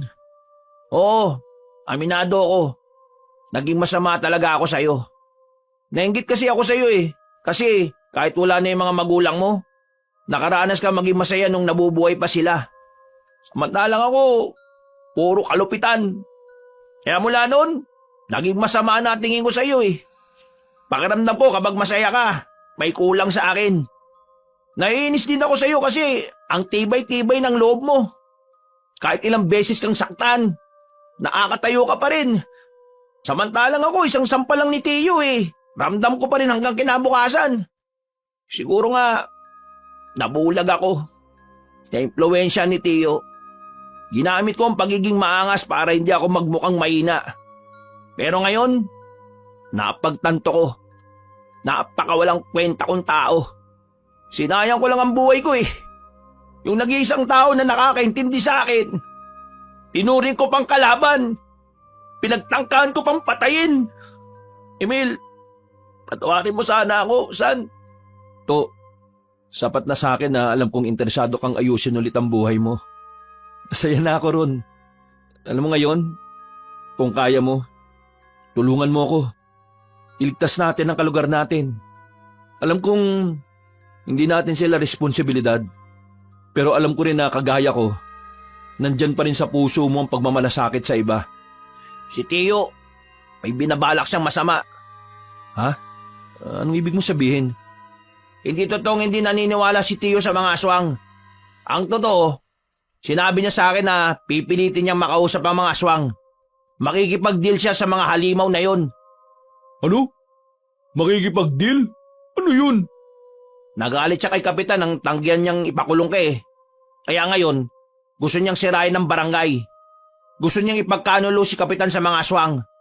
Kapalit naman nun, hihilingin ni Tiyo na paslangin ka ng mga aswang, pati na rin lahat ng may kaugnayan sa'yo. Mas lumala takbo ng utak ng Tiyo natin eh. Parang may sira na yata utak nun eh. Ano pa yung mga binabalak niya? Kinausap niya ang mga kumpare niya. Naglabas siya ng pera para dukutin si Kapitan. Ganon siya kadesperado para ipapatay ka. Mga aswang ang gusto niyang gumawa nun. Tinanggihan na rin kasi siya ng mga kakilala niyang birador dahil hindi naman niya kayang bayaran yung mga yon. Kaya yung naisip niya, palit ulo, si Kapitan, tapos ikaw ang kapalit. Inimbitahan ni Tiyo si Kapitan na pumunta sa bahay, pero ang totoo, dudukutin na nila at dadalhin sa mga aswang. 10:00, yun ang pagkakaalala kong sinabi niya sa akin. 10:00 niya pinapupunta si Kapitan sa bahay. Hindi pwede mangyari yun. Tatry rin siya ng mga aswang. Hindi makikipagkasundo ang mga aswang sa kanya dahil hindi naman siya kilala ng mga yun eh. Likas sa mga aswang ang pagiging mautak at mapanlin lang. Tatanggapin nila si Kapitan, pero baka patayin din sila ng mga yun. Tara, kailangan natin silang pigilan. At kapag napahamak ang Kapitan nyo, wala nang mamumuno sa inyo. Kailangan natin makabalik doon. Kailangan natin masabihan si Kapitan. Tumingin ako sa orasan kabanong na mag-aalas 7 na. Naisipan kong bumalik na kagad sa baryo namin. Ang kaso nga lang, bigla namang nagkaroon ng pag-atake sa baryo nila Ronnie. Kaya hindi kagad ako nakaalis. Oh, ano nangyayari? Dito ka lang, may mga aswang. Kasama ang baryong ito sa punteriya nila eh. Ronnie, tara! Unahin mo muna kaya yung baryo nyo. Kailangan mong pigilan yung tiyuhin mo. May oras pa naman eh.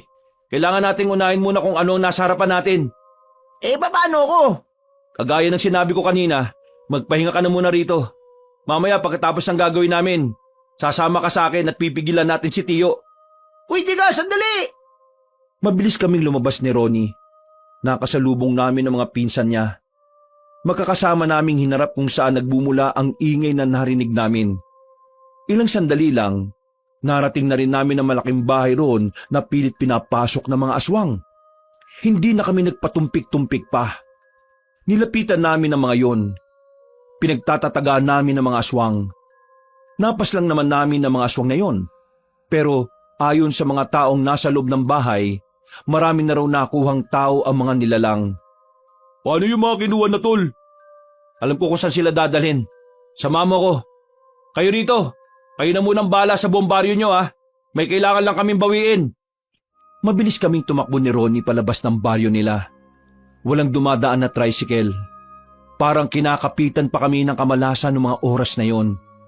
Kung kailan kami nagmamadali, saka naman wala kaming makitang masasakyan. Babalik na sana kami sa loob para maghanap ng mahihiraman ng motorsiklo pero biglang may truck na tumigil sa harapan namin. Pagtingin ko sa harapan, naroon si Mang Willie. Sasakyan! Kailangan nyo, hindi ba? Mang Willie, paano nyo nalaman na nandito ako? May mga mata ko na nagbabantay sa iyo, Emil. Pero hindi na yon ang mahalaga. Tara, sumakay na kayo! Nagmamadali kaming sumakay. Kahit na paralisado ang kanang braso ni Mang Willie, ay siya ang nagmamaneho ng truck. Hindi mo naman sinabi sa akin na tinanggap ko na pala ang tungkulin na sinasabi ko sa iyo, Emil. Hindi ko na nga rin namalayan na tinanggap ko na rin talaga. Basta ang nasa isip ko lang gusto kong iligtas sa mga dapat kong mailigtas. Teka, kayo po ba yung nagturo kay Emil kung paano maging astig? Bakit? Gusto mo rin? Turuan niyo rin ako pagkatapos mo ng lahat ng to ha. Dahil sa bilis ng pagpapatakbo ni Mang Willie ng truck, narating na rin namin ang baryo ng mga aswang. Ang lugar kung saan ako napadpad para sa isang alak na gusto ng tiyuhin ko. Pagbaba pa lang namin, naramdaman ko na kagad ang kilabot. Pero hindi na ako naduduwag sa pagkakataong ito. Mga kasama, sasamahan niyo si Emil. Siya ang magiging pinuno ninyo ngayon. Kapag nakuha niyo na ang mga bihag, bilisan niyong bumalik dito. Tara na mga kasama! Nagmamadali kaming pumasok sa baryo ng mga aswang. Nang makita na namin ang mga kabahayan, walang sabi-sabi na binuhusan namin ang gaa sa mga yon at saka sinilaban. Ang malaking apoy na nalika namin ang siyang nakapukaw sa atensyon ng mga aswang na nagtitipo ng oras na yon. Kasunod nito, nakarinig na kami ng malalakas na angil. Ito na yata yung tunay na laban, tol! Kahit na anong mangyari huwag kang lalayo sa akin. Sige, tol! Pumalibot na ang mga aswang sa amin. Hindi nagtagal, agad nila kaming inatake. Dahil biyasa naman ang mga kasamahan ko, nagkusa silang harapin ang mga yun. habang kaming dalawa naman ni Ronnie ay pinauna na nila para hanapin ang bihag. Dumaan kami sa eskinita. Kalaunan, narinig na rin namin ang mga nag-iiyakan. Kutob namin na yun na ang mga taong kinuha nila. Pupuntahan na sana namin ang mga yon, pero hinarang kami ng isang aswang. Malaki ang katawan niya. Braso pa lang noon, parang hita na namin. Langya, laki ng katawan. Walang sinabi muscles ko. Huwag ka matakot dyan. Malaki lang katawan niyan pero mas mabilis tayong kumilos dyan. Tingnan mo tol, oh. Parang hindi niya tayo naintindihan. Banu yata to eh. Pagbilang ko ng 3, tatakbo tayo sa gilid ah. Iwasan natin siya. 1, 2, 3. Mabilis ang ginawa naming pagtakbo. Pero nagawa niya kaming hulihin. Nadakma niya kami sa damit. Binalibag niya kami na parabang mga manika. Tumama si Ronnie sa dingding ng bahay, habang ako naman ay tumama sa mga nakatambak na drum sa gilid. Tol, ano, ayos ka lang? Oo, ayos lang ako. Mukhang kailangan talaga nating harapin ang isang to. Ano, handa ka na ba? Sige, handang-handa na ako. Sabay naming inatake ang maskuladong aswang. Sa unang hataw, nakailag siya sa amin. Medyo nabigla ako sa kilos niya. Nagkamali ako. Hindi siya mabagal, kasing bilis siya ng mga aswang na nakaharap ko.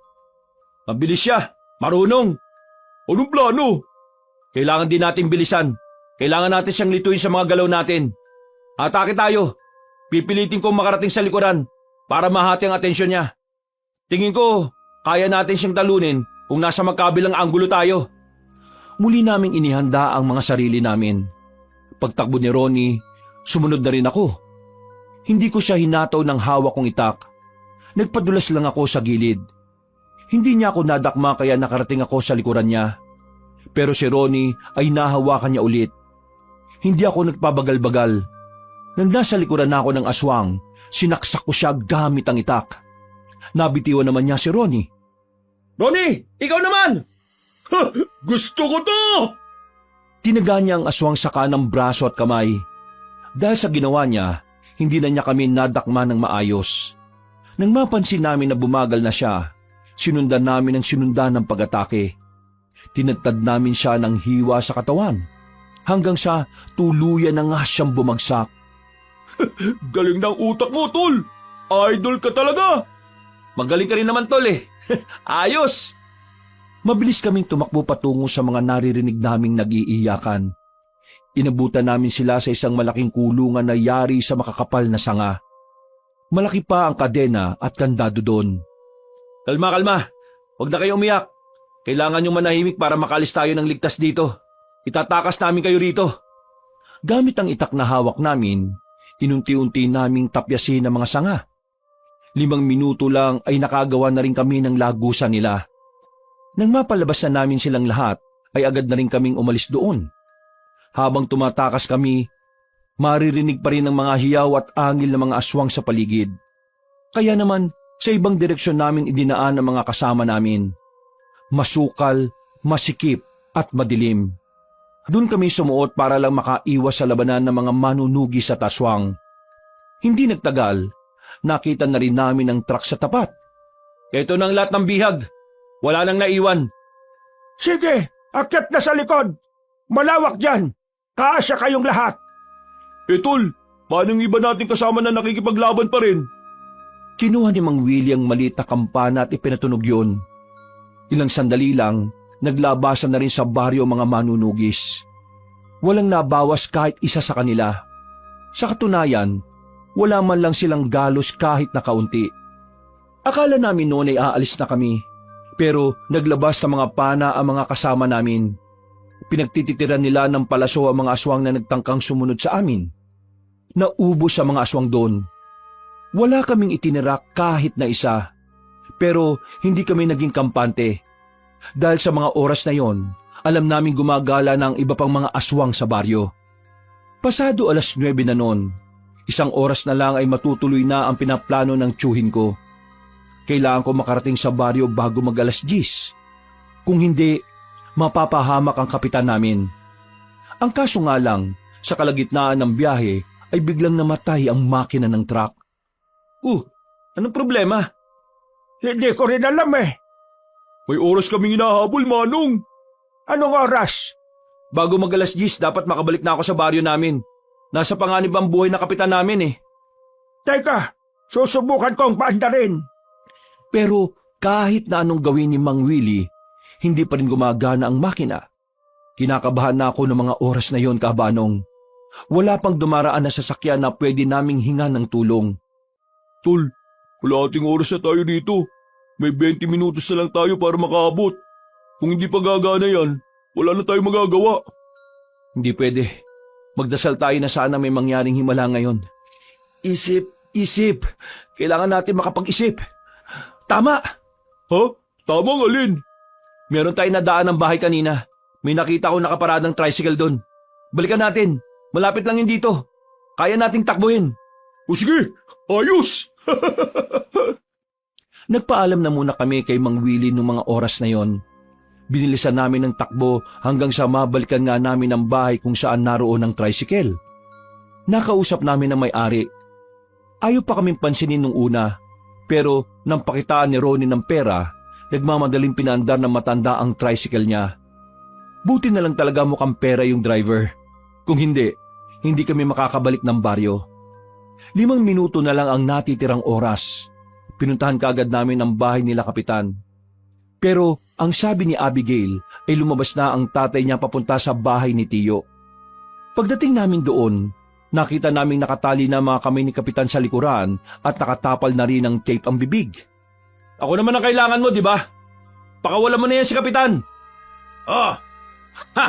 Ang magaling kong pamangkin. Paano mo nalaman na ikaw ang kailangan ko? Hindi na mahalaga yon. Ang mahalaga, nandito na ako. Di ba gusto mo akong ipapatay sa mga aswang? Nakakatawa ka. Sa sobrang takot mong madungisan ng madungis mo ng pangalan, hindi mo kayang patayin gamit ang sarili mong kamay. Iuutos mo ba sa mga nilalang na hindi mo nang pinaniniwalaan noon? At gagamitin mo pa si Kapitan bilang kapalit ng ulo ko? Ah, yung walang kwentang si Toto na yun ang nagsabi sa'yo, ano? Bakit? Nagkasundo na ba kayong dalawa? Pakawalan mo na si Kapitan. Akong ipalit mo sa kanya.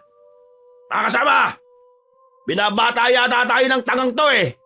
Ano akala sa akin ito? Tanga? Nandito ka na rin at nandito na rin si Kapitan. Bakit hindi na lang kayong dalawang kunin ko? Total, itong si Kapitan eh, binwisit ako at tinabla ko eh. Isasabay ko na kayong dalawa para sabay na rin kayong umakyat sa langit. Bigla na lang akong tinutukan ng baril ng mga kasamahan niya. Si Ronnie naman ay hinablot ng isa at saka pinadapa sa lupa. Napakasama mo talaga kahit na kailan. Wala ka talagang pagbabago. Bakit naman ako magbabago? Sa ganitong ugali ako masaya. Ang pagbabago, para lang yan sa mahihinang tao. Sige na mga pare, kunin nyo na itong pamangkin ko. Hindi na tayo tutuloy sa pakikipag-usap sa mga aswang. Yang kasama ng pamangkin ko, igapos nyo rin. Ang pangit ng mukha eh. Huh, nagsalita yung gwapo. Manimik ka! Kung ayaw mong unahin kita. Wala na akong nagawa noon, Kabanong. Ginapos na rin nila ako sa hagdanan. Kahanay ko si Kapitan. Ang pagkakarinig ko, balak nila kaming pahirapan muna bago tuluyang tudasin. Pero makalipas lang ang ilang minuto, bigla na lang umatake ang mga aswang sa baryo namin. Kahit si Tiyo, nabahala rin.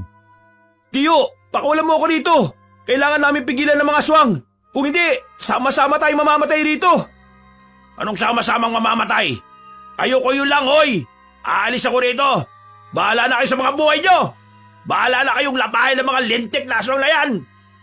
Tumatawa-tawa pa si Tiyo nang bitbit niya ang mga bag niya. Kahit na anong pakiusap namin sa kanila, wala na silang pakialam.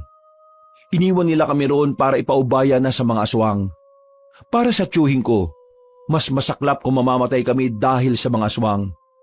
Napakasama talaga ng tiyuhin mo, no? Sira ulo. Sana, hindi na siya tanggapin sa langit. Palakasan ng palakas ang hiyawan ng mga tao. Kailangan na nila tayo. Hindi ako pwede mamatay dito. Ipinikit ko na lang ang mga mata ko. Sinubukan kong manalangin. Humiling ako ng himala habang naririnig ko ang malalakas na angil ng mga aswang sa baryo namin. Maya-maya lang, narinig ko ang boses ni Toto. Busy talaga si Tiyo, kahit kailan demonyo talaga eh. Toto! Mamaya na tayo mag-usap. Kailangan na kayo ng mga tao. Tinanggal niya ang tali naming tatlo. Kinuha na rin namin ang itak namin.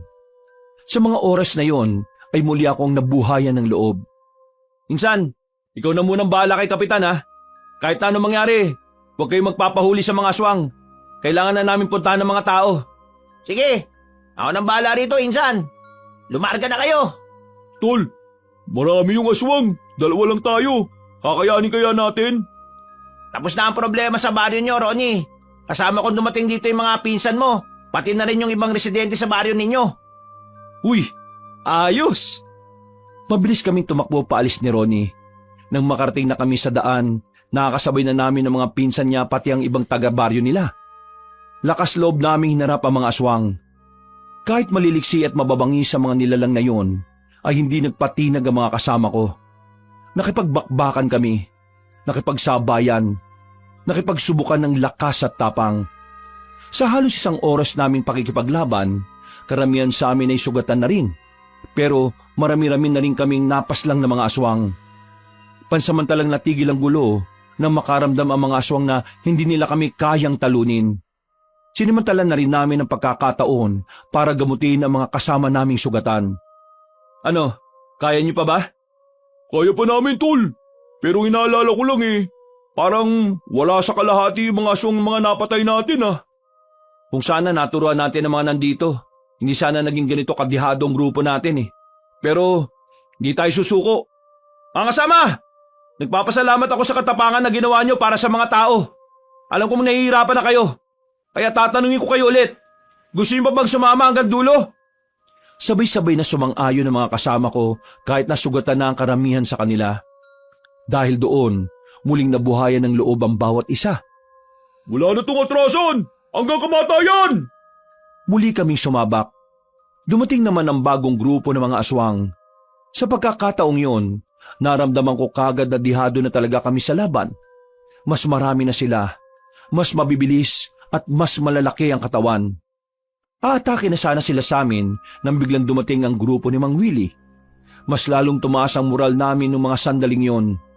Kitang-kita naman sa mga aswang ang kanilang pagkabahala. Maraming salamat, Mang Willie! Mamaya ka na magpasalamat.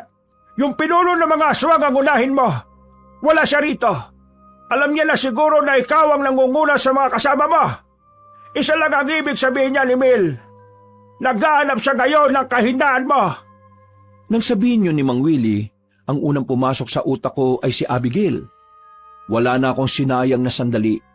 Kumaripas ako ng takbo kahit na marami pa rin akong sugat. Pagdating ko sa bahay nila Abigail, inabutan ko roon ng 3 tao na nakagapo sa tapat. Si Toto, si Kapitan at si Abigail. Sa puntong yon, may sugat na sa ulo si Kapitan at wala na ring malay. Nagkita tayo ulit, binata. Hindi ko akalain na magiging manunugis ka. Nung uling pagkikita natin para kang basang sisiw na walang kayang gawin. Huwag mo silang idamay. Wala silang kinalaman dito. Magaling ka. Mahusay. Kahit bago ka lang bilang manunugis, napatunayan mong kaya mong makipagsabayan. Kaya naman, naisip kong alamin kung ano ang kahinaan mo. Masisisi mo ba ako kung masyado kong matalino sa parteng ito? Anong kailangan mo? Ang kailangan ko'y ikaw. At ikaw matanda ka. Kailangan ko kayong burahin dahil kayong dalawa lang ang banta sa aming lahi. Hindi ko na mapapakinambangan ng kanang braso ko. Kaya paano ako magiging banta sa iyo? Braso lang ang may problema sa iyo. Pero gumagana pa rin ng maayos ang utak mo. Sige, lubot kayo. Anong binabalak mo? Kung gusto niyong mabuhay ang 3 ito, lumuot kayo at sabihin kayo na lang ang paslangin ko kesa sa kanila. Huwag kang makikinig sa matandang to, Insan. Isa lang yan, 3 kayo. Huwag niyo kaming isipin. Mas mahalaga ang buhay ng maraming tao. Kapag nagkamali kayo ng sagot, madali kong papaslangin ang 3 ito. Hindi niyo alam ang kaya kong gawin. Nagkatinginan kami ni Mang Willie. Sinusubukan naming mag-usap gamit ang mga tingin. Pero wala kaming mabuong plano. Nakatutok ang mahabang kuko ng matanda kina Toto. Kaunting galaw lang namin ay patay sila. Kami na lang ang paslangin mo, wag na sila. Lumuhod kami sa harapan niya. Yumuko kami para ihanda ang leeg namin na ayon sa kanya, pasisiritin niya ang dugo gamit ang kuko niya. Uy! Anong ginagawa nyo, insan? Buwag ba kayo? Kapag nawala kayo, sino nga saan ang mga tao dito? Mabuti naman at tama ang ginawa niyong desisyon. Lumapit sa amin ang matandang babae. Nang masiguro naming hindi na niya maaabot sila Toto, mabilis kong hinugot ang kutsilyo sa tagiliran ko at saka sinaksak sa binti ang aswang. Hindi pa niya naidadampi sa leeg namin ang kuko niya. Sinundan kagad ni Mang Willie ng isa pang saksak sa hita. Si Ronnie naman ay tinaga-agad ang matandang babae sa tagiliran. Napasandal na lang siya sa pader habang nakahawak sa bewang. Mga trader kaya! Ganon din naman ang mga ugali niyo eh. Ginaya lang namin yon laban sa inyo. Ang ideya ng pagbihag ng mga taong walang kalaban-laban, nagpapatunay lang na wala kang kayang gawin. Hindi mo kakayanin si Emil kung magtatabat kayong dalawa. Kaya naisip mong gamitin ang kahinaan niya. Yun ang malaking pagkakamaling ginawa mo. Masyado mong minaliit ang kalaban mo. Hindi mo muna kinilala ng lubos. Hindi na mangyayari ang pag-aalay na binabalak nyo. Sa madaling salita, hindi na kayo aabot sa araw kung saan ay magiging malakas kayo. Hindi ako matatalo ngayon. Ipagpapatuloy ko pa ang nasimulang layunin ng aming lahi. Hindi na maitutuloy yun, tanda. Tanggapin mo na ang katotohanan. Dito na kayo magtatapos. Itinarak ko na ang itak na hawak-hawak ko. Agad din naman binawian ng buhay ang pinuno ng mga aswang. Kasunod ng pagpaslang namin sa kanya ay ang pagkapanalo ng mga kasama namin sa laban nila sa mga natitirang aswang. Sabay-sabay na sinunog ang bangkay ng mga nilalang. Emil, proud na proud ako sa ginawa mo. Alam kong meron kang potensyal, pero hinigitan mo ang inaasahan ko. Maraming salamat po, Mang Willie. Hindi mangyayari ang lahat ng ito kung hindi mo ko tinulungan na makilala ang tunay na ako. Palagi kong sinasabi, mas pasalamatan mo una ang Panginoon, pangalawa ang sarili mo. Dahil naniwala ka na kaya mo. Napayak na lang ako sa sobrang tuwa noon, Kabanong. Kahit kailan kasi, hindi ko naisip na darating ang araw na meron akong magagawang makabuluhan para sa mga tao. Matapos ang malaking problema na yon, naging maganda na rin ang samahan namin ng pinsan kong si Toto. Nagbagong buhay na rin siya. Sa katunayan, nagustuhan niya rin maging isang manunugis kagaya ko. Samantala, si Tio naman ay natagpo ang patay sa gilid ng kalsada. Lasog-lasog ang katawan niya. Kasama niya sa mga nasawi ang mga kaibigan niya. Hindi pa sila nakakalabas ng baryo, ang mga aswang na ang nagsilbi nilang karma. Samantala, nagkamabutihan naman kami ni Abigail. Naging boto na sa akin ang tatay niyang kapitan dahil sa pinakita kong katapangan para sa baryo namin. Kabanong, sa lahat ng nangyari sa buhay ko, napatunayan ko kahit na anong hirap pala ng pinagdaraanan natin, palaging may pintong nakabukas na nag-aabang sa atin. Kailangan lang talaga nating magtiwala sa sarili nating kakayahan. Kailangan lang talaga nating maniwala na kakayanin nating makabangon sa lahat ng pagkakadapa. Hanggang dito na lang po. Pinagpalang araw sa lahat ng mga kaabangers at mga kayanggaw. Maraming salamat po sa inyong pakikinig. Mga kabangers, mga kayanggaw, si Kabanong po uli. Muli, nagpapasalamat po ako sa inyong pagsubaybay sa kwento natin ngayong araw na ito. Sana po naibigan niyo po ang ating kwento. Kaya sana'y huwag niyong kalimutan pong mag-comment at pindutin niyo po yung like button. Ngayon kung medyo nabitin po kayo sa kwento natin iniimbitahan ko po kayong bisitahin kaagad natin yung iba pa natin mga channel. Yung Pamela Clamil, kung saan nagnanarita ko bilang Lolo Pael at bilang ako rin bilang Kabanong.